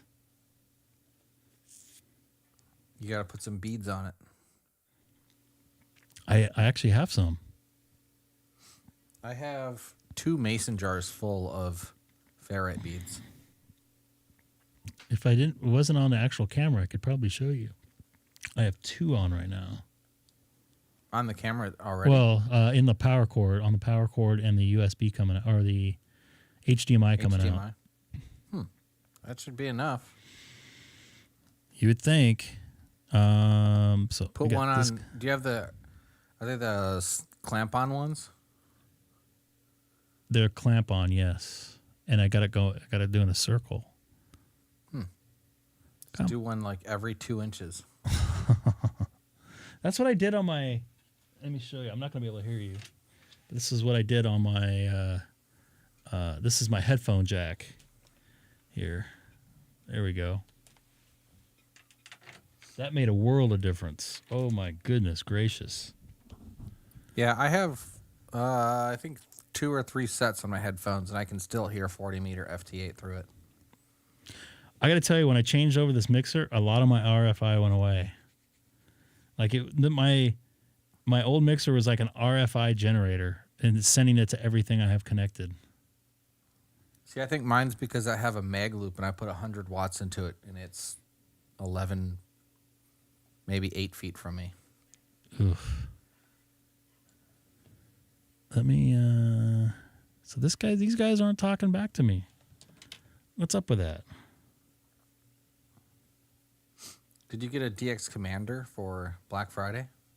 I cannot run a DX Commander in my yard, unfortunately. Why not? Aren't you running 2 telescopic poles already? It's the grounding mechanism won't work. Because all I have is the grass, a little bit of grass, and it will kill the. I don't want to have my poor gardener get messed up, get hurt. Well, whose fault is that? It's mine. Do you leave your antenna up the way it is? Temporarily, I would usually pull it down. Okay. So you could use the magic carpet. What's that? A Faraday blanket. Or you could get like 2 window screens and set the... you just toss them out, put something on heavy on it so it doesn't blow away, and then connect the ground from the antenna to the window screen.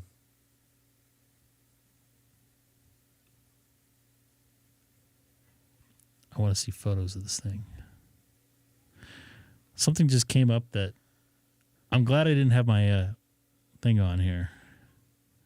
Screen on. Is it not safe for YouTube? It is not safe. It's like, whoa. Single YLs want to meet you in your area. I don't know if Greg was on that night, but one of the nights there's Canada in here. One of the nights there was like 60s plus singles dating ad on QRZ.com. 60s plus. Yeah. I guess they know their audience. Yeah, I was like, hey, look at this on the bottom here. It's like 60. It's like, oh my goodness. I'm trying to get the FT8 screen back on. It doesn't seem to want to do it. All right. I don't know why. VK9XY on Christmas Island is on 17 meter FT8. And there's a decent chance I'm going to set off my carbon monoxide alarm trying to work them. 17 meters will do that? Yeah. Well, I usually have a 2-to-1 SWR, and the antenna's not very far away from where the coax goes. So my coax radiates a little bit on 17 meters. I doubt if my 17 meters has anything on it, but I want to give it a try. Anything below 20 this time of night does not work at all. I just got a text from somebody. They got an ad. I don't get it, boys. I apologize. Let's go back to 30 here real quick. Before I got this mixer, 30 meters, when I would go on, especially tune, it would RFI into everything. Let's see how many likes I have here. 22 likes, and there's 26 people watching. What the yay hey there? I liked it twice. Oh, you're one of those guys, huh? You're just like Scott. By the way, anybody new that's tuned in tonight, thank you for watching, and hit that subscribe button. I'll be coming on in a couple days, maybe mobile this time, on the way to work. Because I only have like one day off before I go on my vacation next week when I go to Florida. I leave next Monday. Is it next Monday? Yeah, next Monday I leave. Are you going to Disney? We are. I have a 6-year-old, so we're going to NASA. That's for me. Ooh, NASA's good. And there's a Falcon 9 Heavy supposed to be going the day we go. Oh, nice. So hopefully that works out. We already bought our ticket, so we're guaranteed to get in. Have you seen the one at the Tesla and SpaceX headquarters yet in Hawthorne? I've driven by it, but I haven't stopped. It's pretty awesome. I charged there the one day, and I just went out and stood by the rocket. It's big. I think they used that rocket up in Vandenberg. That was one of their first ones. That was one of the first ones they landed. That is space used. Can you imagine, like, being a guy that's, like, runs a company that builds rockets and sends them into space and then gets them back? They said he could never do it. I remember them doing an interview. So I think we talked about this briefly before. They were running tests over in, I want to say, the Marshall Islands. Does that sound right? It's over by you somewhere? Yeah, I remember you telling me about it. Yeah, they were interviewing some engineers that were working with them, and they kept on saying, this landing thing, this is not going to happen. He thinks it's going to happen. He keeps on trying it. But they're like throwing out all these astrophysics, whatever, and they couldn't calculate the burn time. And I don't understand any of that crap. But they gave all these excuses why it's not going to work. And then, boom, next try, it works. It's like, and you just see Elon's face turn white. He's like, oh my gosh, it worked. He's like, I'm going to be rich again. Where's Frank at? He hates Elon. Like him or hate him, he does good stuff for the society.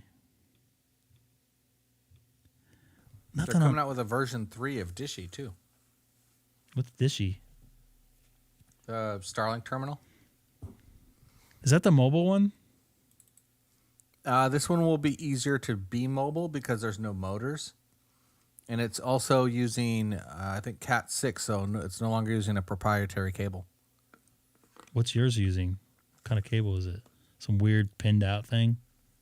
So it's I think it's Cat6, but they have proprietary connectors on them. Of course they do. So they can charge you an extra $175 to replace them. Yeah, but there's a company that makes an adapter, so it goes Starlink on one side and then Cat6 on the other. So what some people do if they like for their RVs, because Starlink runs on 48 volts, they get a 48 volt or a 12 volt to 48 volt boost converter, and then they'll use that with a PoE injector, and then get rid of the Starlink router because all the good bits are actually in the dish itself. So the dish is the receiver, basically. Yeah. So basically, the little box that you put that connects to the dish via the cable, all that is a Wi-Fi router and a PoE injector. All of the actual Starlink good, like the Starlink stuff, is actually in the dish. Can you do any port forwarding with that? No, it's CGNet. That's right. So you can go through and get like Cloudflare Zero Trust and have a persistent outbound connection that you can connect tunnel back through. You can't run a true VPN through their tunnel. No, so as long if you use like Cloudflare, you can, because it maintains an outbound connection to Cloudflare servers, and then when you connect to Cloudflare, it'll route you in, and then you'll basically go through the CGNet. Charlie Victor 102, what's your call sign? I'm still listening, by the way. Thank you for joining us, by the way, and subscribe if you can. Would love to check out your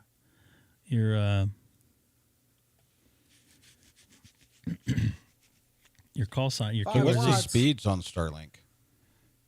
Fast. I get like about 250 megs. Because we have a thing called yeah. Spectrum, and it sucks. Dude, I've been seeing your call sign in there, by the way. I remember the ETE or ETE.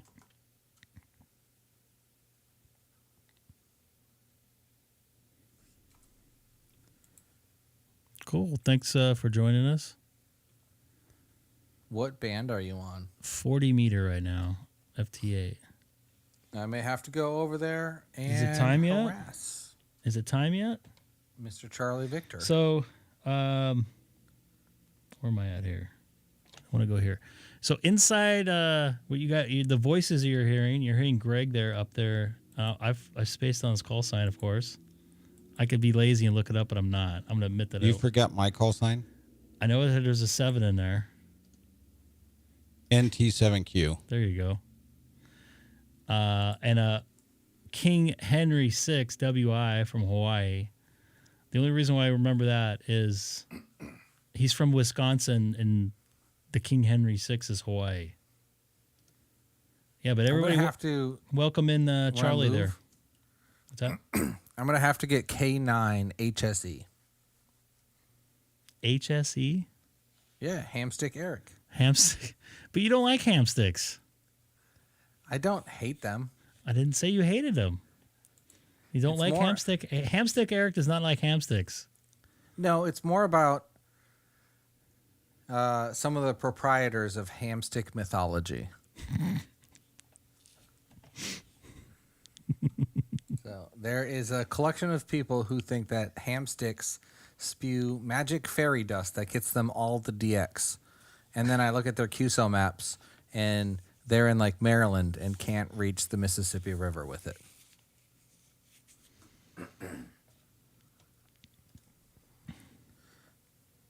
So By I the think way, hamsticks are good for what they are.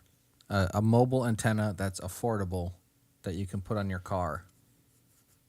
you can put it on your car. Yeah, it's basically, I mean, that's what they're for. Eventually, I want to get an HF mobile antenna and a mobile. Oh, look at it. And you got the famous Andy Crowley in here that hates FT8. I think they're going to have an FT4 Friday for you. MRD is going to have it for you there, Andy. So look forward to that. He had a whole night of FT8 dedicated to Andy Crowley. Oh, I just totally missed whatever you just said about FT8, and then I heard Crowley. So they had a FT8 Andy Crowley because he doesn't like FT8 You keep extravaganza. putting an R in his name. Crowley. Sorry. Yeah. I can't speak. I have a issue with my jaw, my mouth. You ever heard of a Tory bone? No. Look that Nope. up.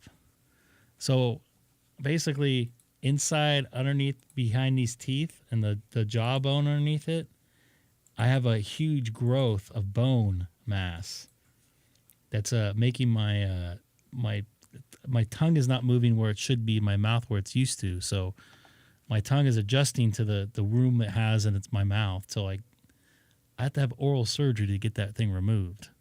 So I'm not looking forward to it. I don't think I want to Could show be it. cancer. Don't say that. No, I have to go in 2 weeks to get checked out again. And do You guys can see it from here.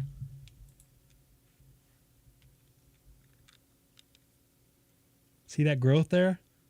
no. Oh yeah. That hurts. So whenever I get x-rays taken and stuff like that, it's not fun. So they're going to investigate that a little bit next time I go in. Not looking forward to Yeah, it. I get to have something similar here in like 2 weeks. Yeah, that's going to suck. Greg, I hope you don't get offended because I can't remember your call sign. Again? I can't even remember Dana's half the time. You know what? Wait, Seth is When I still come in. down there, I'm going to tattoo it on your forehead, and I'm going to bring you a bottle of Jack Daniels so you'll remember and think you were drunk when that happened. Can you tattoo it on my chin? I might be able to remember it then. My forehead gets covered a little bit. All right. Let's put it on your chin. Actually, you know what? Let's put it on your neck and make it put in that script so you look like a gangbanger. Yeah, no regrets. Hold on a second. Doesn't your president have a brain to mouth problem? Well, Most of the politicians do, but not saying any names. So it looks like I work someone new here in Ohio. Oop. Oh, Yeah, where's I'm going to go try to get you a new ham to subscribe to your channel. He's watching your live stream now. What's that? I got a new ham. guy, Well, he's Charlie. not really a new ham, but he's been a ham for a couple of years. But he's kind of new to your channel. I think he just came in tonight, just subscribed. Oh, cool. Well, welcome aboard. So hello, Charles. What's up, Charles? Is it Charlie or Charles? Because we just saw Charles Charlie. Sponger is his name. Okay. He'll Welcome probably aboard. type in maybe. So didn't you used to have the horse face lady for your prime minister? Somewhere down there they had a horse face lady. Oh, was that New Zealand? I'll apologize. That's New Zealand that had the horse face lady. Was it New Zealand? Yeah, it was New Zealand. You know what? No, maybe it was Australia. He's like, yeah, so did New Zealand. Ooh, I just got the daily contact with K7CAR. K7CAR? Yeah, Oh. he lives in Potaville. Have I worked that guy? K7. You better. That's Poto credit every day. I have not worked this guy. What? I have so much trouble hitting Nevada. Is he in Nevada? I thought he was in Utah. It says Mesquite, Nevada. Oh, maybe he is. Southern adjusted. Utah and Vegas, I have serious problems. What county are you in there, Greg, in Nevada? Well, you're on 40 in meters. You Washoe should be able to County. hit him NVIS. I have not made a contact in Nye County. It's the biggest county in Nevada. It is. It's fairly large. I know. Yeah, and Elko, I think, is the second largest. Elko County? Nye County is like, it's like all the way down to Pahrump and all the way just south of you, if I'm correct, right? Does that sound about right? Now, we've got a couple of counties in between us do? and Nye, but like if you go through Tonopah, you'll be in Nye for a short period of time, going down 95. All right. Well, this Thursday night's going to have to end, unfortunately, because I need to go to sleep and wake up early. Hey, likewise, I got to do the same thing. And I'm going to go to Texas Day, Brazil. Ever heard of that place? Brazilian, what do they call that? What's the technical term they use for that? Brazilian steakhouse? Yeah, there's a Brazilian way of saying it, too. I forget the name of it. Well, there's a place my dad likes to go Portuguese- down in Portuguese Beverly way? Hills that actually is really awesome, but I can't afford like $300 a plate. It's not Fogo de Chao, right? Yeah, that's it. That's $300 a plate? Well, when you go for lunch, I think when my dad went with the sodas and everything else, I think the bill was like $300 for both of us. I go to Wood Ranch. It's like $100 though. Between the three of us, it's like $90. Well, I took a buddy of mine out in Sacramento to there's this one that's out in Roseville, and when I got the bill, I looked at it was $168, and all we got were drinks, not alcoholic drinks, but just regular like sodas and a plate each, and no extra desserts, nothing. It was like $168, and then with the tip, it was $178, so like $180 dinner. That's ridiculous. Yeah, my wife goes, well, did you enjoy your man date? And I'm going, well, it wasn't planning on being a date, but for that price, it might as well be considered one. Did he put out? Jeez, man. For 100 and whatever. Yeah. Oh, yeah. Restaurants, I might go to Taco Bell route. I don't know if you saw the Taco Bell story that I put up. I know No. Ham Oh, Steak did you Eric. try? Go ahead. Oh, the Kahlua pork burritos are pretty good. Oh, I don't think they have them here. Oh, they should. Yeah. Not Taco Bell here. I haven't gone to you a gonna go to Taco Bell Zippy's when since you like go to Vegas? 1998. No, why would I go to Zippy's anywhere? The They beef are stew's pretty good. they are The putting in mac a salad is, Whataburger. there. is good. They are putting a Whataburger in Vegas though. I think it should be open December 15th, I think I saw. That's another place I won't go to. Whataburger? Yeah, Why? Have you been to it? because when I worked in radio and I was a DJ out in Lawton, Oklahoma, there was a Whataburger that was down the street, and I got food poisoning there twice, and I have never gone back to one ever again. And And that was 1996. I want Chipotle. Oh, I love Chipotle. Chipotle's nasty. No, it's not. If I want to put my wife in the mood, I just go buy her a barbacoa bowl with everything that she wants on it, and she'll be happy. Why are you telling us Happy your deep, wife. dark secrets there? I don't know, but they're dark. So I know if you're going to Chipotle, like, yeah. I think the easiest, like, my wife loves nachos. We love nachos. Nachos. Like, but not like the real nachos, like the fake nachos. Like Fake you get nachos? Yeah, you get like at the snack bars. Oh, those, the round things? No, like the fake cheese, like the cheese sauce kind. Oh, like the one that the Yeah, dude you stirs can't have that, in that one music video by Primus. Oh my gosh, that's from a long time ago. Yes. Greg, I think you was can't that have My that Name is cheese. Mud or something like that, and he's like stirring the stuff at the drive-in.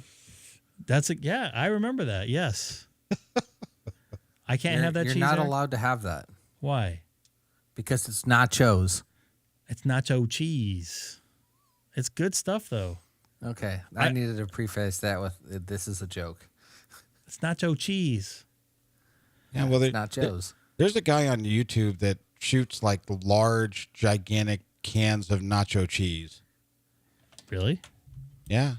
Yeah, he I guess So, he let me- lives out in like Virginia or someplace like that out in the backwoods, and that's what he does. He'll set them up like on one of those Costco plastic tables, and he'll Oh. like shoot them, and they just like explode everywhere. I think I've seen that before. Do you He put the just- jalapenos on it? He might, Sometime. but his name's Scott, I think. He's done the tomato sauce ones too. I've seen that. No, I mean when you eat them, do you put the jalapenos on them? Well, some of the cheese has jalapenos mixed in already. No, but you want to know what the best like queso is I really like the Chipotle queso, and it's got the little chunks of like poblano peppers and all that stuff, and Yeah, both but your bell peppers. a and small bag your of jalapenos. chips, and then that queso's like $6. Well, then go get what I that could little do with reward membership on $6? your phone. Then you get it for free. You could save Wait, that what? $6 like 20 times, and you can get yourself another ham stick. No, that wouldn't even pay for shipping. I got a whole package of ham sticks in the garage I haven't even opened. Really? That's where they belong. Ooh. No, but what we're going to do though is we're going to take my 705 with me on the ship, and my buddy pole, or actually maybe the chameleon antenna. I think the chameleon antenna is going to be a little easier, and then we're going to try to do some HF from the sea. Almost all cruise lines won't let you bring a radio on board. They will. Yeah, at Carnival, if you look at their rules where they say no radios allowed, under the exception it says amateur radios are exempt. Really? Yes. Huh. Yeah, because when my wife and I went to Alaska last year, they come in and they just asked what it was, and I said, it's my ham radio. I'm like, okay. And then while we were there, we were out in the middle of the sea and made a bunch of contacts on 40 meters. I thought you have to get. So I remember in the extra, I was looking at the extras questions. Isn't there a question in there about you have to get approval from the ship's captain or something to do that? Does that sound familiar? I don't remember. I haven't seen an extra class test since I've taken it in 2003. You forgot all those questions and answers. Oh, yeah. No, the only thing that I do remember, since we were talking about launching satellites into space and rockets, that actually, as a matter of fact, as an extra class ham radio operator, you can launch a amateur satellite into space. Like, we don't have that kind of money, but at least under the FCC rules, you can. What about FAA? It's funny you because when you can. look at when you're looking at the questions, there's a whole section of launching an amateur satellite into space, and it will ask you how many days do you have to notify the FAA and all that stuff and a bunch of other stuff that's in there. Yeah, I mean, there's frequency coordination, airspace coordination. Yeah. You can't just like decide to do it one day. Right. Yeah, you have to plan it because they have to put a TFR in place. Yeah, like it's gonna take a long time to do that. Like the AMSAT Corporation doesn't even get to do it that much.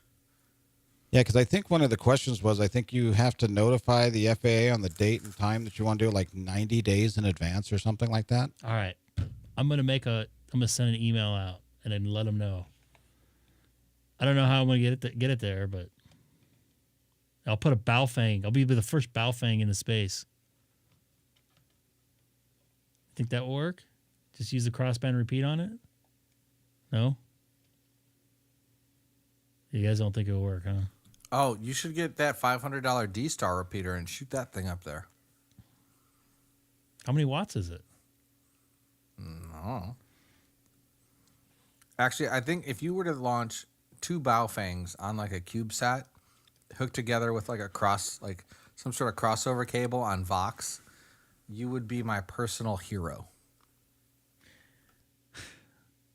I don't think I have that kind of pool. But I bet you more people use Baofengs if that's the case. They wouldn't know that thing's in space, and they'll be like, I just want to talk on a satellite. Well, it's a Baofeng, so you don't like Baofengs, I thought. Suddenly they become Baofeng fans.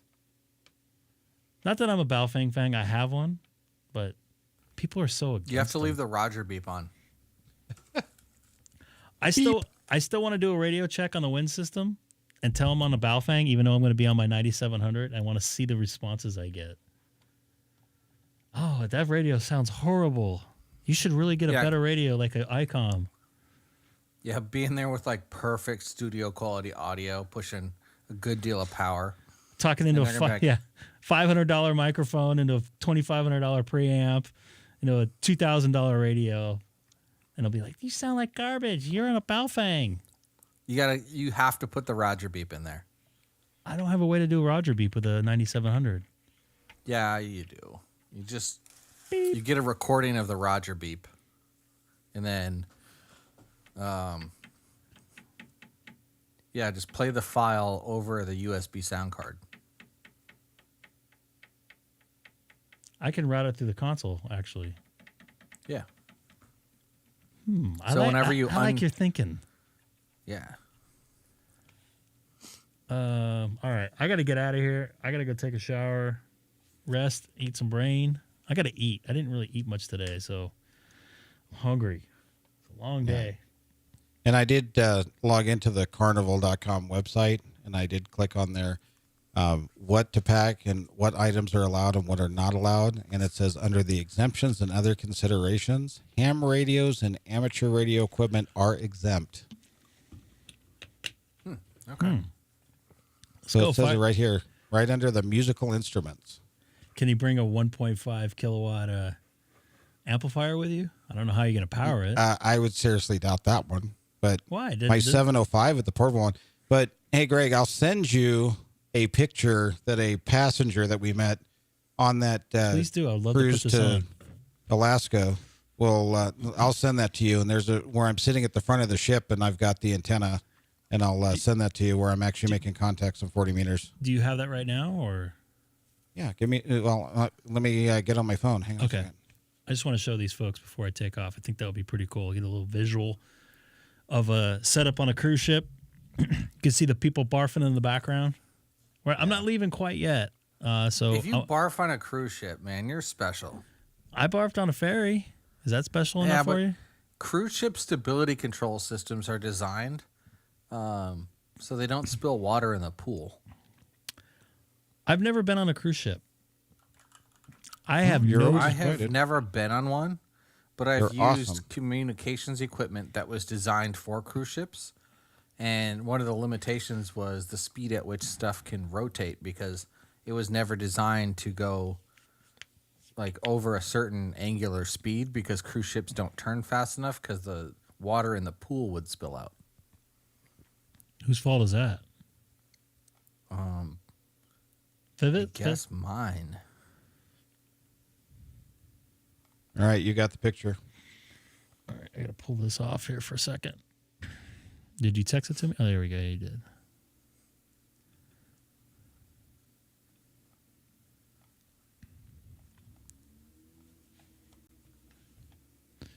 Is that a buddy pole or a hamstick? No, it's that super antenna, and that thing sucked. I actually gave it to a friend of mine. So what do you got in the bow there? I'm on the front of the ship, yeah. Right, I'm directly above the bridge. The bridge is directly below me. On that particular ship, which was the Carnival Spirit. That deck is right on the top of the bridge. And what type of battery did you bring on board with you? The 705 has the same battery as the 52. Oh, interesting. Yeah. So that's why when everybody asked me if I have a rapid, external rapid charger for my 52, I said, yeah, it cost me $1,600. And did you make contacts with that thing? Most importantly. I did. I got onto the 40-meter new net and made a couple other contacts through Canada and central United States with it. How was the noise out there in the ocean? Really wasn't that bad. I think the noise floor was like an S3, S2. Oh, I'd love to have that on 40. I'm looking at my I'm looking at my 7800 right now on 40. And I got a 0 noise floor. If you were on probably the bow or the stern of the ship, away from the bridge, it would probably be lower. Yeah, it could be. Because a lot of the comms gear and like the Furuno radars and stuff are all going to be up near the bridge. I got a lot of noise here. Well, one of the things I'm going to do is I ordered this chameleon mount that I can use to mount onto a bench or a table. And on the ship that we're going on, near the back of the ship, there's a restaurant, and it has a bunch of outside tables. So I'm going to set up the radio up there, and I'm going to put the chameleon antenna up and see what we can get. You might freak out some old people doing that. Is it the clamping one with like the teeth, or is it the flat mount? It's flat, but it looks kind of like an I-beam cut in a section with holes drilled through it. Okay, yeah, I know that one. Yep. I was going to say, if you have the one with the teeth, make sure you bring something to put in there, because that will take the paint off. Yeah, that's why I got that one, because I didn't want to cause any damage to anything. But so the antenna I'm going to bring on board is the Chameleon M-Pass 2.0. Ooh. And I have the AH705 antenna tuner. I have that antenna. I would much rather or much recommend you get rid of that 5-to-1 matching unit and just run that 17-foot whip as a resonant quarter wave. It's good. It performs so much better. All right, I'll try that. The only thing is that I-beam clamp mount is designed for that transformer, so you might need to get a different, I think, not res antenna. Res antennas might make one. Otherwise, I can't remember who makes it. It's K6EGG makes antennas, and he makes a mount that'll work on that, so you can run resonant quarter waves without using the 5-to-1, because that 5-to-1 is super inefficient, and I struggled to use it here in Hawaii. And as soon as I went to resonant quarter wave, it got way better. Okay. Yeah, I have 2 of those M-Pass 2s, and the only part of it that I still use is the spike mount and the 17-foot whip.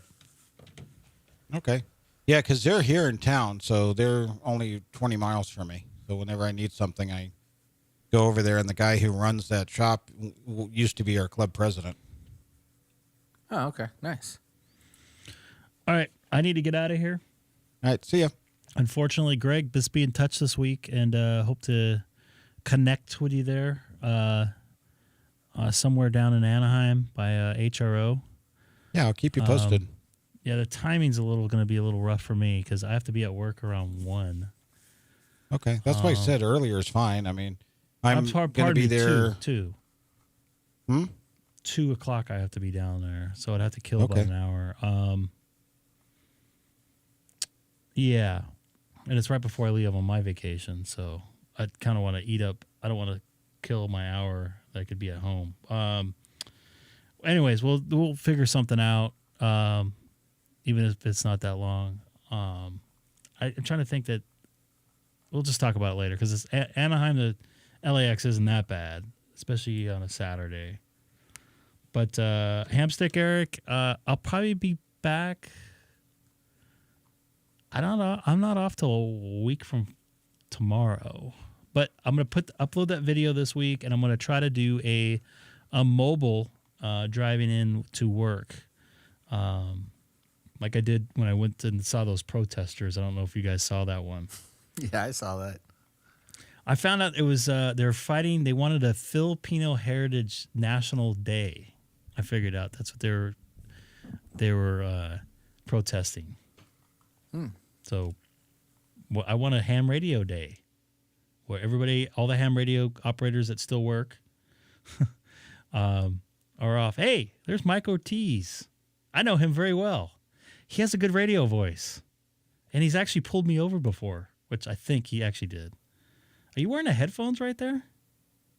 Who, me? No, Mike. Oh. I'll be down by you tomorrow morning, Mike. I'm taking the 91 in to Anaheim to beautiful Honda Center. Looking forward to seeing you this spring. Kind of tired. I've been up all day. This is my second stream today. I probably did 5 hours of streaming, so I'm a little bit out of it. Not to mention I have an interesting afternoon. But you guys take care. We'll be in touch soon, and look for that video popping up. Hit that bell notification. You should get that. I'll probably do like a premiere at some point. Just need to get it approved. It should be approved here in the next day or two. So you guys take care. And you guys have anything to say in SonoBus? Thank you guys, Greg and Eric, for You're welcome, joining me and happy there. Thanksgiving. Yeah, you too. Yeah, happy Thanksgiving and aloha. Aloha. Yeah. You want to do it like you did it in Hawaii? Nope, No? good. I don't need Chicken Man coming after me. I'll never forget that. I looked over. I'm like, that dude's going to come over here. Click, click, click, click, click, click, click. All right. I'll see you guys later. Sorry for the ads. I don't know. I'm going to try to figure out something, how I can fix that. I don't know what I can do. But it's too many of you guys are watching. I guess that's a good thing. So I guess YouTube or Google wants to try to make 50 cents off me or something from my 25 people watching. So anyways, you guys take care. Enjoy the music. Hello, everybody. Thanks again for watching the Greg K6EGG live stream.